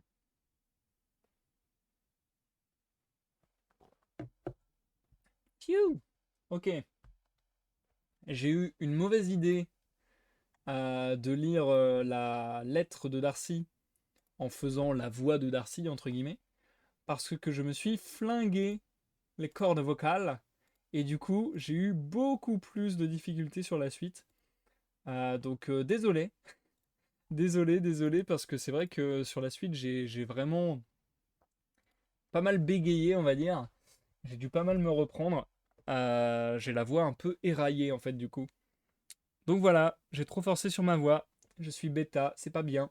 Faut dire aussi qu'en ce moment, chez moi, là, on passe de 25 degrés le jour à 11 degrés la nuit. Comment vous dire aussi que ça a eu un petit effet ces derniers temps, genre nez bouché, tout ça, tout ça. Donc voilà, ça aide pas trop à la lecture. Mais bon, je ne cherche pas d'excuses. J'ai été bête de lire un aussi long passage en faisant cette voix un peu bizarre que j'ai pourtant adouci par rapport à ce que je fais d'habitude dans les dialogues avec Darcy, parce que je me suis dit que ça allait pas marcher sur la longueur. Mais ouais, ok, très intéressant du coup. J'adore l'idée de Jane Austen de voir Elisabeth tellement perturbée qu'elle relit la lettre encore et encore, et qu'à chaque relecture, elle ait une nouvelle compréhension. Ça, je trouve ça tellement bien vu de la part de Jane Austen, parce que justement, ça met tellement bien en scène ce qu'elle dit dans le titre, en fait, Orgueil et préjugés.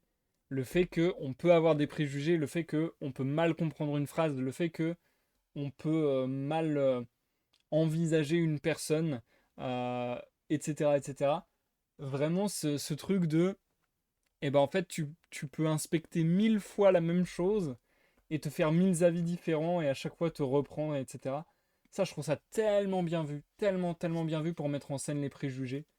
Euh, Quand on a du coup en face un peu le côté orgueilleux de Darcy.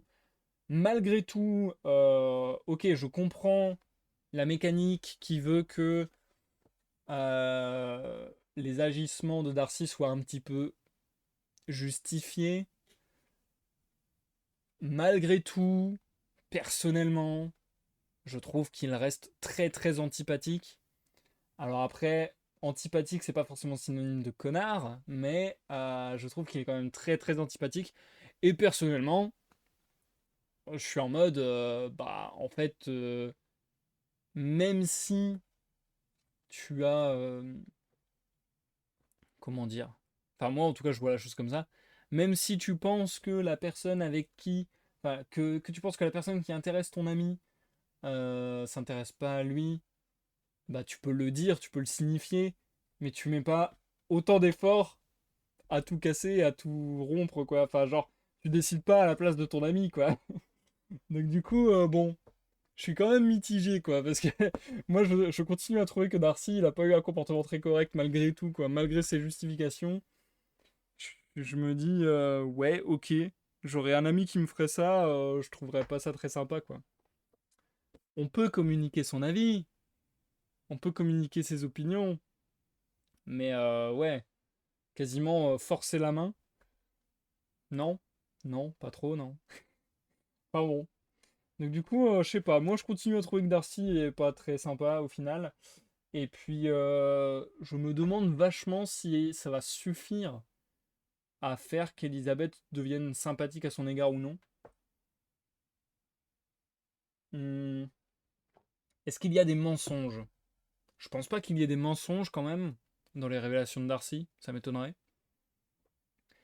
Euh, Ça va être ultra intéressant de voir l'évolution de leur relation parce que, je sais pas vous, j'ai eu l'impression de remarquer que c'est pas facile de changer une relation. Je pense qu'il y a une inertie entre guillemets et que du coup, si t'as eu des a priori sur quelqu'un pendant longtemps, parce que là ça fait quand même plusieurs semaines, mois qu'ils se connaissent, quand t'as eu des a priori comme ça sur quelqu'un, même si tu prends conscience de certaines choses et que tu te dis j'ai été bête, etc., etc., et puis je veux que les choses maintenant se passent bien et tout, je sais pas si c'est facile de changer, entre guillemets, presque ce que tu ressens par réflexe pour quelqu'un. Parce qu'en fait, ça devient du réflexe tellement c'est ancré dans la personnalité d'Elisabeth de détester, entre guillemets, Darcy. Donc je me demande vraiment cette évolution des sentiments et des relations, comment il va se passer. Est-ce que Elisabeth va réussir à passer au-dessus de ce sentiment de presque de rejet, de répulsion automatique? Et si oui, comment ça va se faire? Enfin ouais. Je sais pas à quel point on va passer du tout au tout. Est-ce que ça m'étonnerait fort, mais est-ce que d'un coup elle va tomber dans ses bras et dire mais oui, mais en fait moi aussi je vous aime? Je pense vraiment pas. Mais je fais assez confiance à Jane Austen là-dessus. Je pense qu'elle va mettre très bien ça en scène, l'évolution de la relation. Bref, sur ce, on a encore quelques petits chapitres à lire. Je vérifie. Ouais, voilà, c'est bien ça. J'avais bien repéré.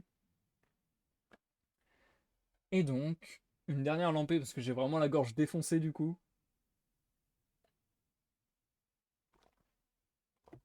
J'ai fait des bêtises. Hop, autre setup. Et autre chapitre, je vous souhaite une bonne écoute, que vous me regardiez sur Twitch ou en rediffusion sur YouTube. Je vous dis à tout à l'heure à la fin de ces trois petits chapitres.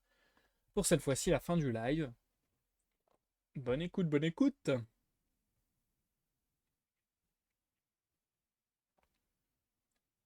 Chapitre 37. Les deux cousins quittèrent Rosings le lendemain, et Mr. Collins, qui avait été les attendre à la sortie du parc pour leur adresser un dernier et respectueux salut, eut le plaisir de témoigner que ces messieurs paraissaient en excellente santé et d'aussi bonne humeur qu'il se pouvait après les adieux attristés qu'ils venaient d'échanger à Rosings. Sur ce, il se hâta de se rendre à Rosings pour consoler Lady Catherine et sa fille. À son retour au presbytère, il transmit avec grande satisfaction un message de sa grâce impliquant qu'elle s'ennuyait assez pour désirer les avoir tous à dîner le soir même. Élisabeth ne put revoir Lady Catherine sans se rappeler que, si elle l'avait voulu, elle lui serait maintenant présentée comme sa future nièce, et elle sourit en se représentant l'indignation de sa grâce. La conversation s'engagea d'abord sur le vide produit par le départ de ses neveux. Je vous assure que j'en suis très affectée, dit lady Catherine. Certes, personne ne sent plus que moi le chagrin d'être privé de ses amis, mais j'ai de plus pour ces deux jeunes gens un attachement que je sais être réciproque. Ils étaient tous deux désolés de s'en aller. Notre cher colonel a réussi, cependant, à garder de l'entrain jusqu'à la fin, mais Darcy paraissait très ému, plus encore peut-être que l'an dernier. Il semble s'attacher de plus en plus à Rosings. Ici, Mr. Collins plaça un compliment et une allusion que la mère et la fille accueillirent avec un sourire bienveillant. Après le dîner, Lady Catherine observa que Miss Bennet paraissait songeuse, et, s'imaginant que la perspective de rentrer bientôt chez elle en était la cause, elle ajouta « Si c'est ainsi, écrivez à votre mère pour lui demander de vous laisser un peu plus longtemps. Mrs. Collins, j'en suis sûre, sera enchantée de vous garder encore. » Je remercie votre grâce de cette aimable invitation, répondit Élisabeth, mais il m'est impossible de l'accepter. Je dois être à Londres samedi prochain. Quoi? Vous n'aurez fait ici qu'un séjour de 6 semaines. Je m'attendais à vous voir rester 2 mois. Mrs. Bennet peut certainement se passer de vous une autre quinzaine. Oui, mais mon père ne le peut pas. Il m'a écrit dernièrement pour me demander de hâter mon retour. Oh. Votre père peut aussi bien se passer de vous que votre mère. Si vous restiez 1 mois encore, je pourrais ramener l'une de vous jusqu'à Londres, où j'irai passer quelques jours au début de juin. Ma femme de chambre ne faisant pas de difficulté pour voyager sur le siège, j'aurai largement de la place pour l'une de vous, et même comme vous êtes très minces l'une et l'autre, je consentirais volontiers à vous prendre toutes les deux, si le temps n'était pas trop chaud. Je suis touché de votre bonté, madame, mais je crois que nous devons nous en tenir à nos premiers projets. Lady Catherine parut se résigner. Mrs. Collins, vous aurez soin de faire escorter ces demoiselles par un domestique. Vous savez que je dis toujours ce que je pense. Or, je ne puis supporter l'idée que 2 jeunes filles voyagent seules en poste. Ce n'est pas convenable. Les jeunes filles doivent toujours être accompagnées et protégées selon leur rang. Quand ma nièce Georgiana est allée à Ramsgate l'été dernier, j'ai tenu à ce qu'elle fût accompagnée de 2 domestiques. Miss Darcy, fille de Mr. Darcy de Pemberley, et de Lady Anne, ne pouvait avec bienséance voyager d'une autre façon. Mrs. Collins, il faudra envoyer John avec ces demoiselles.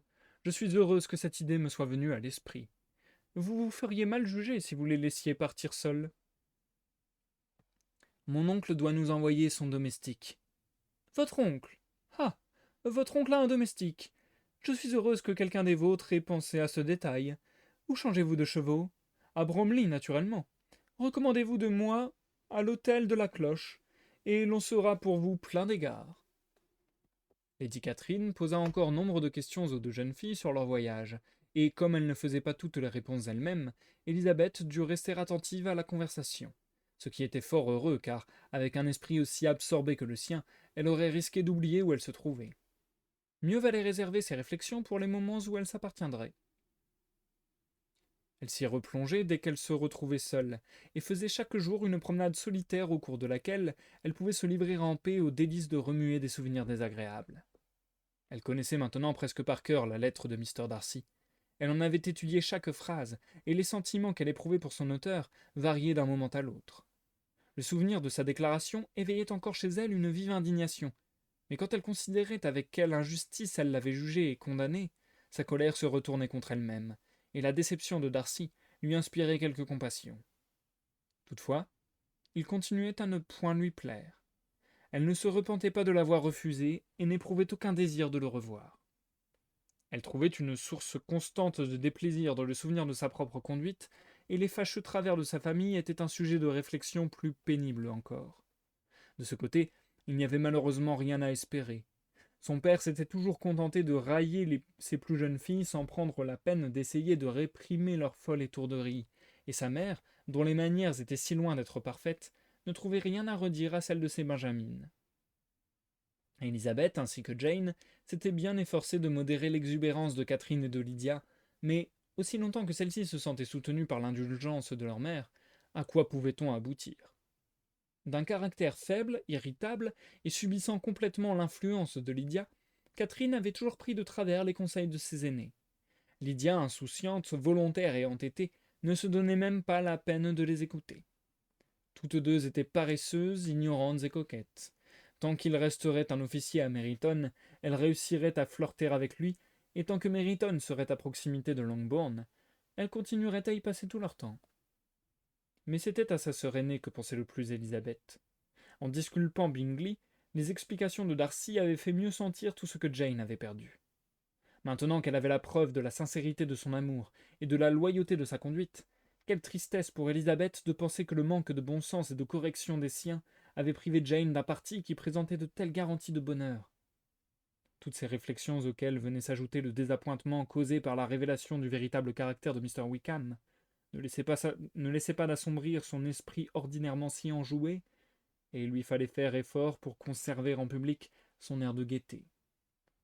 Les invitations de Lady Catherine furent pendant la dernière semaine de leur séjour aussi fréquentes qu'au début. C'est au château que se passa la dernière soirée. Sa grâce s'enquit minutieusement des moindres détails du voyage, donna des conseils sur la meilleure méthode pour faire les bagages, et insista tellement sur la manière dont on devait plier les robes, que Maria, au retour, se crut obligée de défaire sa malle et de la recommencer de fond en comble. Quand on prit congé, Lady Catherine, pleine de bienveillance, souhaita bon voyage aux jeunes filles, et les invita à revenir l'année suivante à Hunsford, pendant que Miss de Bourgh condescendait à faire une révérence et à leur tendre la main à toutes deux. Chapitre 38. Le samedi matin, Elizabeth et Mr. Collins arrivèrent à la salle à manger quelques minutes avant les autres. Mr. Collins en profita pour faire à sa cousine les compliments d'adieu qu'il jugeait indispensables. Je ne sais, Miss Elizabeth, si Mrs. Collins vous a déjà dit combien votre visite l'avait touchée, mais je suis certain que vous ne quitterez pas cette maison sans recevoir ses remerciements. Nous savons que notre humble demeure n'a rien de très attirant. Nos habitudes simples, notre domesticité restreinte, la vie calme que nous menons, font de Hunsford une résidence un peu morne pour une jeune fille. Aussi croyez bien que nous avons su apprécier la faveur de votre présence, et que nous avons fait tout ce qui était en notre pouvoir pour que le temps ne vous semble pas trop long. Élisabeth s'empressa d'exprimer sa gratitude, et d'assurer qu'elle était enchantée de son séjour à Hunsford.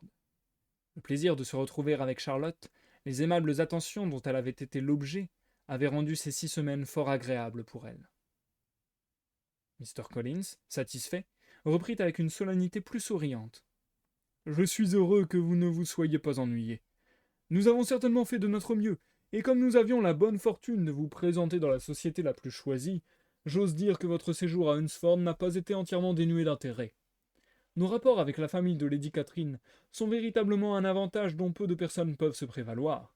À dire vrai, si modeste que soit cette demeure, je dois reconnaître que tous ceux qui y séjournent ne sont pas à plaindre, aussi longtemps qu'ils partagent l'intimité de nos relations avec Rosings. Ici, les mots manquèrent à Mr. Collins pour exprimer la chaleur de ses sentiments, et il dut faire le tour de la salle à manger pendant qu'Élisabeth essayait en quelques phrases brèves de concilier la franchise avec la politesse. Vous pourrez en somme faire autour de vous un rapport favorable de ce que vous avez vu ici, ma chère cousine. Vous avez été le témoin journalier des attentions de Lady Catherine pour Mrs. Collins. Il ne semble pas, je pense, que votre amie ait à regretter. Mais autant vaut sur ce point garder le silence. Laissez-moi seulement, ma chère cousine, vous souhaiter du fond du cœur autant de félicité dans le mariage. Ma chère Charlotte et moi n'avons qu'un même esprit, qu'une même pensée. Il y a entre nous une similitude de caractère et de goût vraiment extraordinaire. Il semble que nous ayons été créés l'un pour l'autre. Élisabeth put affirmer avec sincérité que c'était là certes une précieuse garantie de bonheur, et ajouter avec une égale sincérité qu'elle se réjouissait des agréments de sa vie domestique. Mais elle ne fut pas fâchée de voir interrompre le tableau de cette félicité par l'entrée de celle qui en était l'auteur. Pauvre Charlotte, c'était vraiment triste de l'abandonner à une telle société. Cependant, elle avait fait son choix en connaissance de cause, et, tout en regrettant le départ de ses visiteuses, elle ne semblait pas réclamer qu'on la plaignît. Sa maison, son ménage, sa paroisse, sa basse-cour et tous les intérêts qui en dépendaient n'avaient point encore perdu leurs charmes à ses yeux. Enfin, la chaise de poste arriva.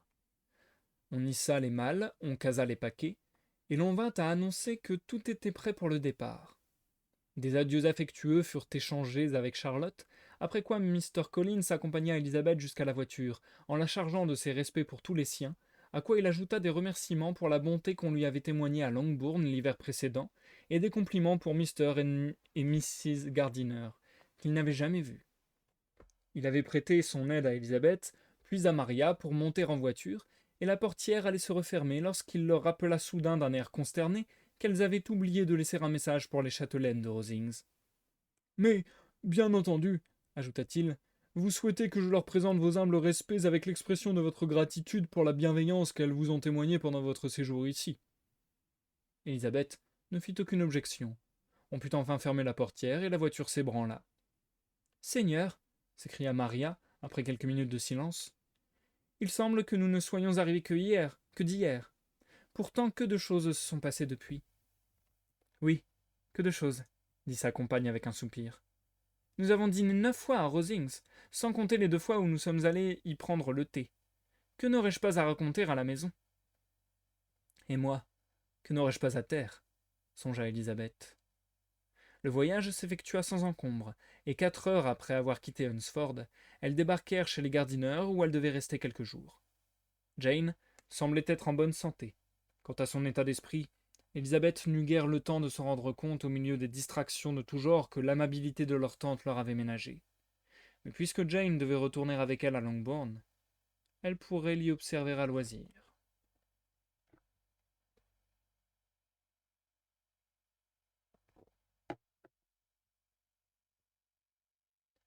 Chapitre 39. Ce fut dans la seconde semaine de mai que les trois jeunes filles partirent de Grace Church Street à destination de la ville de en Hertfordshire. Comme elles approchaient de l'auberge, où la voiture de Mr. Bennet devait les attendre, elles eurent la preuve de l'exactitude du cocher en voyant paraître Kitty et Lydia à la fenêtre d'une salle à manger du premier étage. Ces demoiselles, qui étaient arrivées depuis 1 heure, avaient agréablement employé leur temps à visiter le magasin d'une modiste, à contempler la sentinelle du poste d'en face, et à préparer une salade de concombres. Après les premières effusions, elles désignèrent une table garnie de viande froide, telle que peut en fournir un garde-manger d'auberge. Qu'en dites-vous s'exclamèrent-elles d'un air triomphant. N'est-ce pas une bonne surprise? Et c'est nous qui vous offrons ce lunch, ajouta Lydia. Seulement vous nous prêterez de quoi le payer, car nous avons vidé notre bourse dans le magasin d'en face. Et montrant ses achats, tenez, j'ai acheté ce chapeau. Il n'a rien de très remarquable, mais je le démolirai en rentrant pour voir si je puis en tirer quelque chose. Ses sœurs l'ayant déclaré affreux, Lydia poursuivit sans se troubler. Oh, les autres étaient encore bien plus laids dans cette boutique. Quand j'aurai acheté du satin d'une plus jolie nuance pour le regarnir, je crois qu'il ne fera pas mal. Du reste, qu'importe ce que nous mettrons cet été, une fois que le régiment sera parti. Car il s'en va dans une quinzaine. Vraiment? Il s'en va? S'écria Élisabeth avec satisfaction. Oui, il quitte Meryton pour aller camper près de Brighton. Oh, je voudrais tant que papa nous emmène toutes là-bas pour y passer l'été. Ce serait délicieux et ne coûterait pas très cher. Maman aussi ne demande qu'à y aller avec nous. Autrement, imaginez ce que nous allons nous ennuyer tout l'été à Longbourn. En effet, pensa Élisabeth, voilà bien ce qu'il nous faut. Bonté divine, Brighton est tout un camp de militaires, alors qu'un malheureux régiment de la milice et quelques soirées à Meryton ont suffi pour nous tourner la tête. Maintenant, j'ai une nouvelle à vous annoncer, dit Lydia, comme ils se mettaient à table. Devinez un peu. Une nouvelle excellente, sensationnelle, et concernant quelqu'un que nous aimons toutes. Jane et Élisabeth se regardèrent et l'une d'elles avertit le domestique qu'on n'avait plus besoin de ses services. Lydia se mit à rire. Je reconnais bien là votre discrétion et votre amour des convenances, comme si le serveur se souciait de ce que nous racontons. Il en entend bien d'autres. Mais peu importe. Il est si laid, je suis contente qu'il soit parti. Et maintenant voici ma nouvelle. C'est au sujet de ce cher Wickham. Il n'y a plus à craindre qu'il épouse Mary King. Elle est partie habiter chez son oncle à Liverpool. Partie pour de bon. Wickham est sauvé. Mary King aussi, ajouta Élisabeth. Elle évite un mariage imprudent quant à la fortune. Elle est bien sotte d'être partie si elle l'aimait. Mais j'espère, dit Jane, que le cœur n'était sérieusement pris ni d'un côté ni de l'autre. Pas du côté de Wickham, en tout cas. Je m'en porte garante. Qui pourrait aimer un laidron pareil, avec toutes ces taches de rousseur? Élisabeth fut confuse de penser que, la vulgarité d'expression mise à part, ce jugement différait peu de celui qu'elle avait porté elle-même en le qualifiant de désintéressé. Le lunch terminé, la note réglée par les aînés, on demanda la voiture, et grâce à d'ingénieux arrangements, les 5 jeunes filles parvinrent à s'y caser avec leurs malles, leurs valises, leurs paquets, et le supplément peu désiré que formaient les emplettes de Lydia. Eh bien, nous voilà gentiment entassés, s'exclama celle-ci. Je ne regrette pas d'avoir acheté cette capote, quand ce ne serait que pour le plaisir d'avoir un carton de plus. Et maintenant que nous sommes confortablement installés, nous pouvons causer et rire jusqu'à la maison. Racontez-nous pour commencer ce que vous avez fait depuis votre départ. Avez-vous rencontré de beaux jeunes gens? Avez-vous beaucoup flirté? J'avais un peu l'espoir que l'une de vous ramènerait un mari. Ma parole, Jane sera bientôt une vieille fille, elle qui a presque 23 ans. Dieu du ciel, que je serais mortifiée si je n'étais pas mariée à cet âge-là. Vous n'avez pas idée du désir qu'a ma tante Phillips de vous voir mariées toutes les deux. Elle trouve que Lizzie aurait mieux fait d'accepter Mr. Collins, mais je ne vois pas pour ma part ce que cela aurait eu de particulièrement divertissant. Mon Dieu, que je voudrais donc me marier avant vous toutes. Je pourrais ensuite vous chaperonner dans les bals. Oh, dites, ce que nous nous sommes amusés l'autre jour chez le colonel Forster, où nous étions allés, Kitty et moi, passer la journée. Mrs. Forster avait promis que l'on danserait le soir. À propos, nous sommes au mieux, Mrs. Forster et moi. Elle avait invité aussi les deux Harrington, mais Harriet était malade, et Penn a dû venir seule. Alors devinez ce que nous avons fait. Pour avoir une danseuse de plus, nous avons habillé Chamberlain en femme. Vous pensez si c'était drôle? Personne n'était au courant, sauf les Forster, Kitty et moi, et aussi ma tante, à qui nous avions dû emprunter une robe. Vous ne pouvez vous figurer comme Chamberlain était réussi. Quand Denny, Wickham, Pratt et 2 ou 3 autres sont entrés, ils ne l'ont pas reconnu. Dieu, ce que j'ai ri, et Mrs. Forster aussi, j'ai cru que j'en mourrais. C'est ce qui a donné l'éveil aux autres, et ils ont eu vite fait d'éventer la plaisanterie. Avec des histoires de ce genre, Lydia, secondée à l'occasion par Kitty, s'efforça tout le long de la route de distraire ses compagnes. Élisabeth écoutait le moins possible, mais force lui était d'entendre le nom de Wickham qui revenait fréquemment. La réception qu'on leur fit à Longbourn fut très chaude. Mrs. Bennet se réjouissait de voir que Jane n'avait rien perdu de sa beauté, et pendant le repas, Mr. Bennet redit plusieurs fois à Élisabeth « Je suis heureux de vous voir de retour, Lizzie. » La salle à manger était pleine, presque tous les Lucas étant venus chercher Maria, et les sujets de conversation étaient nombreux et variés. Lady Lucas demandait à sa fille à travers la table des nouvelles de l'installation de Charlotte et de son poulailler. Mrs. Bennet était occupée d'un côté à se faire donner par Jane des renseignements sur la mode actuelle, et de l'autre à les transmettre aux plus jeunes Mrs. Lucas et Lydia, d'une voix sonore qui couvrait toutes les autres, et numérait à qui voulait l'entendre les distractions de leur matinée. Oh, Mary, vous auriez dû venir avec nous. Nous avons tant ri. Au départ, nous avions baissé les stores pour faire croire que la voiture était vide, et nous les aurions gardés ainsi jusqu'au bout si Kitty n'avait pas eu mal au cœur. Au George, nous avons vraiment bien fait les choses, car nous avons offert aux voyageuses un délicieux lunch froid. Vous en auriez profité. En repartant, nous avons cru que nous ne pourrions jamais nous caser dans la voiture. C'était drôle comme tout. J'ai failli en mourir de rire. Et tout le retour, nous avons été d'une gaieté. Nous faisions tant de bruit qu'on devait nous entendre à 3 lieues à la ronde. Je ne voudrais pas, ma chère sœur, répliqua gravement Mary, décrier de tels plaisirs. Ils conviennent, je le sais, à la généralité des femmes. Mais ils n'ont pour moi aucune espèce de charme, et une heure de lecture me semble infiniment préférable. Mais Lydia n'entendit pas un mot de cette réponse. Elle écoutait rarement quiconque plus d'une demi-minute, et ne prêtait jamais la moindre attention à ce que disait Mary. L'après-midi, elle pressa vivement ses sœurs ainsi que les autres jeunes filles de venir faire un tour à Meryton, mais Élisabeth s'y opposa avec fermeté. Il ne serait pas dit que les demoiselles Bennet ne pouvaient passer une demi-journée chez elles sans partir à la poursuite des officiers. Pour refuser, elle avait encore un autre motif. C'était d'éviter le plus longtemps possible le risque d'une rencontre avec Wickham. Le prochain départ du régiment lui causait un soulagement inexprimable. Dans une quinzaine, il serait loin, et elle pourrait l'oublier complètement. Elle n'était pas depuis longtemps à Longbourn, quand elle s'aperçut que le projet de séjour à Brighton, auquel Lydia avait fait allusion, était un sujet de fréquentes discussions entre ses parents. Elle vit tout de suite que Mr. Bennet n'avait pas la moindre intention de céder aux instances de sa femme. Mais en même temps, les réponses qu'il lui faisait étaient si vagues et si équivoques que Mrs. Bennet, bien que souvent découragée, ne perdait pas l'espoir d'arriver à ses fins. Et c'est la fin du chapitre 39. Ce sera donc également la fin de la lecture pour ce soir. Nous passons à l'outro du live.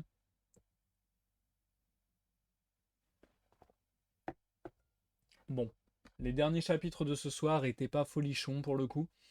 C'était un peu des, chapitres de transition, j'ai l'impression.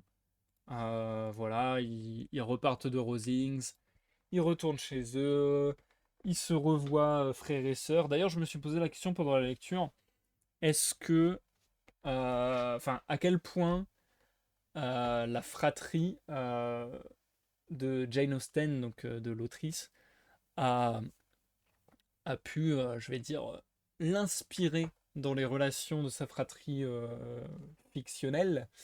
Parce que bon, il y a quand même un personnage qui s'appelle Jane dans cette fratrie. Donc, il y a quand même, il y a quand même des questions qu'on pourrait se poser.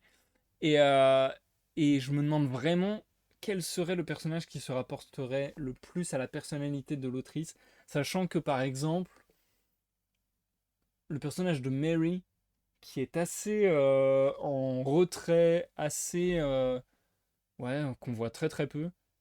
Mais à chaque fois qu'il parle de littérature, et qui se fait un peu snobber par Lydia par exemple, mais même par plus ou moins tous les personnages, je me dis, ah, littérature, est-ce que est-ce que c'est un élément un peu autobiographique de Jane Austen peut-être, de son enfance, qui peut-être elle aimait la littérature et elle se faisait entre guillemets bully par sa famille pour ça?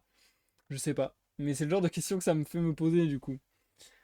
Mais bon, c'est clair et net que les petites histoires de Lydia pour occuper dans la voiture, bon, personnellement, c'est vraiment le genre d'histoire qui m'intéresse pas, quoi. C'est vraiment le genre de ragot dont j'ai plus ou moins rien à faire, d'autant quand ce sont les ragots d'une personnage de fiction avec lequel j'ai aucun intérêt, etc. Enfin bref. Donc j'ai trouvé ces chapitres un petit peu moins intéressants, franchement.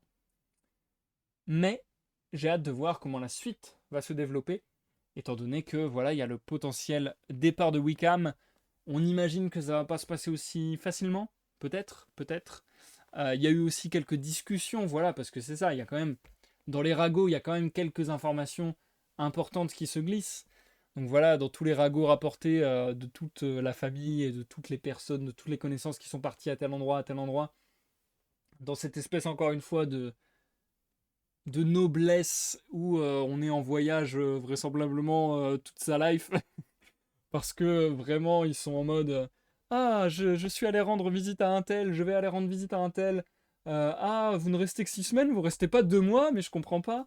Bref, donc bon, c'est un autre monde quoi. Mais en revenant de tous ces voyages, de toutes ces visites, il y a des choses à se raconter. Et du coup, des choses qui nous intéressent concernant Elizabeth, Wickham, Darcy. Donc intéressant, semi-intéressant. Je suis plutôt, euh, comment dire, enthousiasmé par ce qu'on a vu dans les chapitres précédents. Je pense que on a encore du bon à venir. Sur ce, les amis, je vais pas faire durer le live plus que de raison. Ouais, en plus, on arrive déjà à 1h48, l'air de rien, ça va vite, ça va vite. Du coup, la suite de la lecture d'Orgueil et Préjugés, ça sera vendredi à 21h, comme d'habitude. Notre rendez-vous suivant, ça sera dimanche de... Enfin, à partir de 14h. Je sais pas jusqu'à quelle heure je vais durer, mais à partir de 14h. Ça sera donc cette espèce de triage, notage, enfin notation. Euh, D'ailleurs, on dit tri en fait. Cette espèce de tri, de notation de ma bibliothèque, etc., etc., en live. Encore une fois, c'est surtout un prétexte pour qu'on parle de plein de bouquins ensemble. D'ailleurs, ça sera aussi mon Twitch anniversaire apparemment. Mon anniversaire d'affiliement, d'affiliation bien sûr, d'affiliation Twitch. Donc youhou, super, on va faire la fête. Bref, je trouve ça un peu anecdotique, mais bon, c'est on m'en a fait part, alors cool, c'est marrant. Euh, Et qu'est-ce que j'allais dire? Dimanche, bien entendu, veillez, de 21h à minuit sur Discord, pour ceux qui le désirent. Et oui, voilà, je voulais vous prévenir, je vous le redirai au live prochain de toute façon. Je sais déjà que la semaine prochaine, il y aura un live le mardi, mais pas le vendredi, puisque vendredi 8, eh bien, je vais réaliser l'un de mes, j'ai envie de dire l'un de mes rêves presque, hein. Presque l'un de mes rêves, parce que, je vous explique. Vendredi 8, je vais voir Blink 182 en concert. Et je ne pensais pas que ce serait possible de les revoir un jour en concert, étant donné qu'ils sont split et ainsi de suite. Enfin bon, bref, ils se sont remis ensemble l'an passé. J'étais trop content. Enfin, remis ensemble avec l'ancienne formation, parce que le guitariste avait été remplacé, mais bon, bref. Donc, je pensais pas voir Blink avec cette formation un jour de ma vie. De nouveau, puisque je les ai vus il y a genre 10 ou 12 ans, un truc comme ça. Et encore à ce jour, je compte ce jour comme l'un des plus beaux jours de ma vie. Donc, je suis ultra hypé. Ultra, ultra hypé d'aller voir en Blink en concert. Si vous passez par la Belgique, si vous passez par Anvers, eh bien, n'hésitez pas. Peut-être qu'on pourra se capter. Ça me paraît dur, mais bon, pourquoi pas. Voilà, voilà. Eh bien, merci, Trollistuzer. Désolé, je ne sais pas prononcer ton pseudo. Mais c'est gentil, c'est gentil. En vrai, je suis très content. Je suis trop content, je suis trop hypé. D'ailleurs, là, il y a une nouvelle chanson de Blink qui doit sortir dans les jours à venir. A priori, soit le 1er, soit le 5 septembre.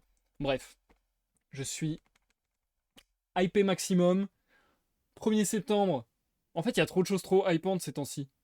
Donc là, il y a Blink, concert, nouvelle musique, nouvel album, tout ça, tout ça.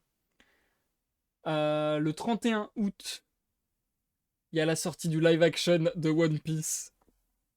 Je suis ultra hype, slash curieux, slash anxieux. J'ai trop hâte de voir ce que ça va donner.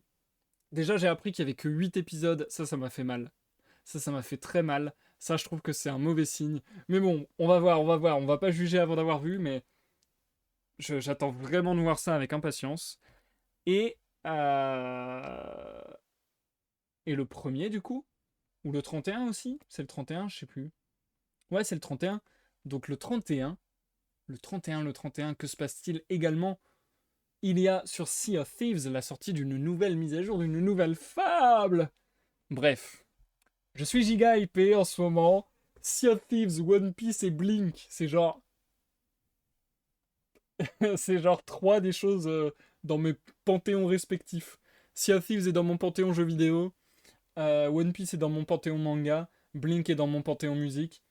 Autant vous dire que là, les 2 semaines à venir, je risque de kiffer ma race. Bref, sur ce, Trollistozer, merci d'être passé. Merci au Renti, merci Lord Seat également. Merci à tous ceux qui ont regardé ce live ou cette rediffusion. Si vous avez regardé en rediffusion sur YouTube, comme d'habitude, n'hésitez pas à donner votre ressenti sur la lecture et tutti quanti dans les commentaires, à laisser un like, un dislike selon votre appréciation de la vidéo, à vous abonner à la chaîne pour ne pas manquer la suite, et puis pour soutenir, parce que vraiment ça soutient, ne serait-ce que moralement, j'ai envie de dire. Bref, je vais vous souhaiter une bonne semaine. On se retrouve vendredi.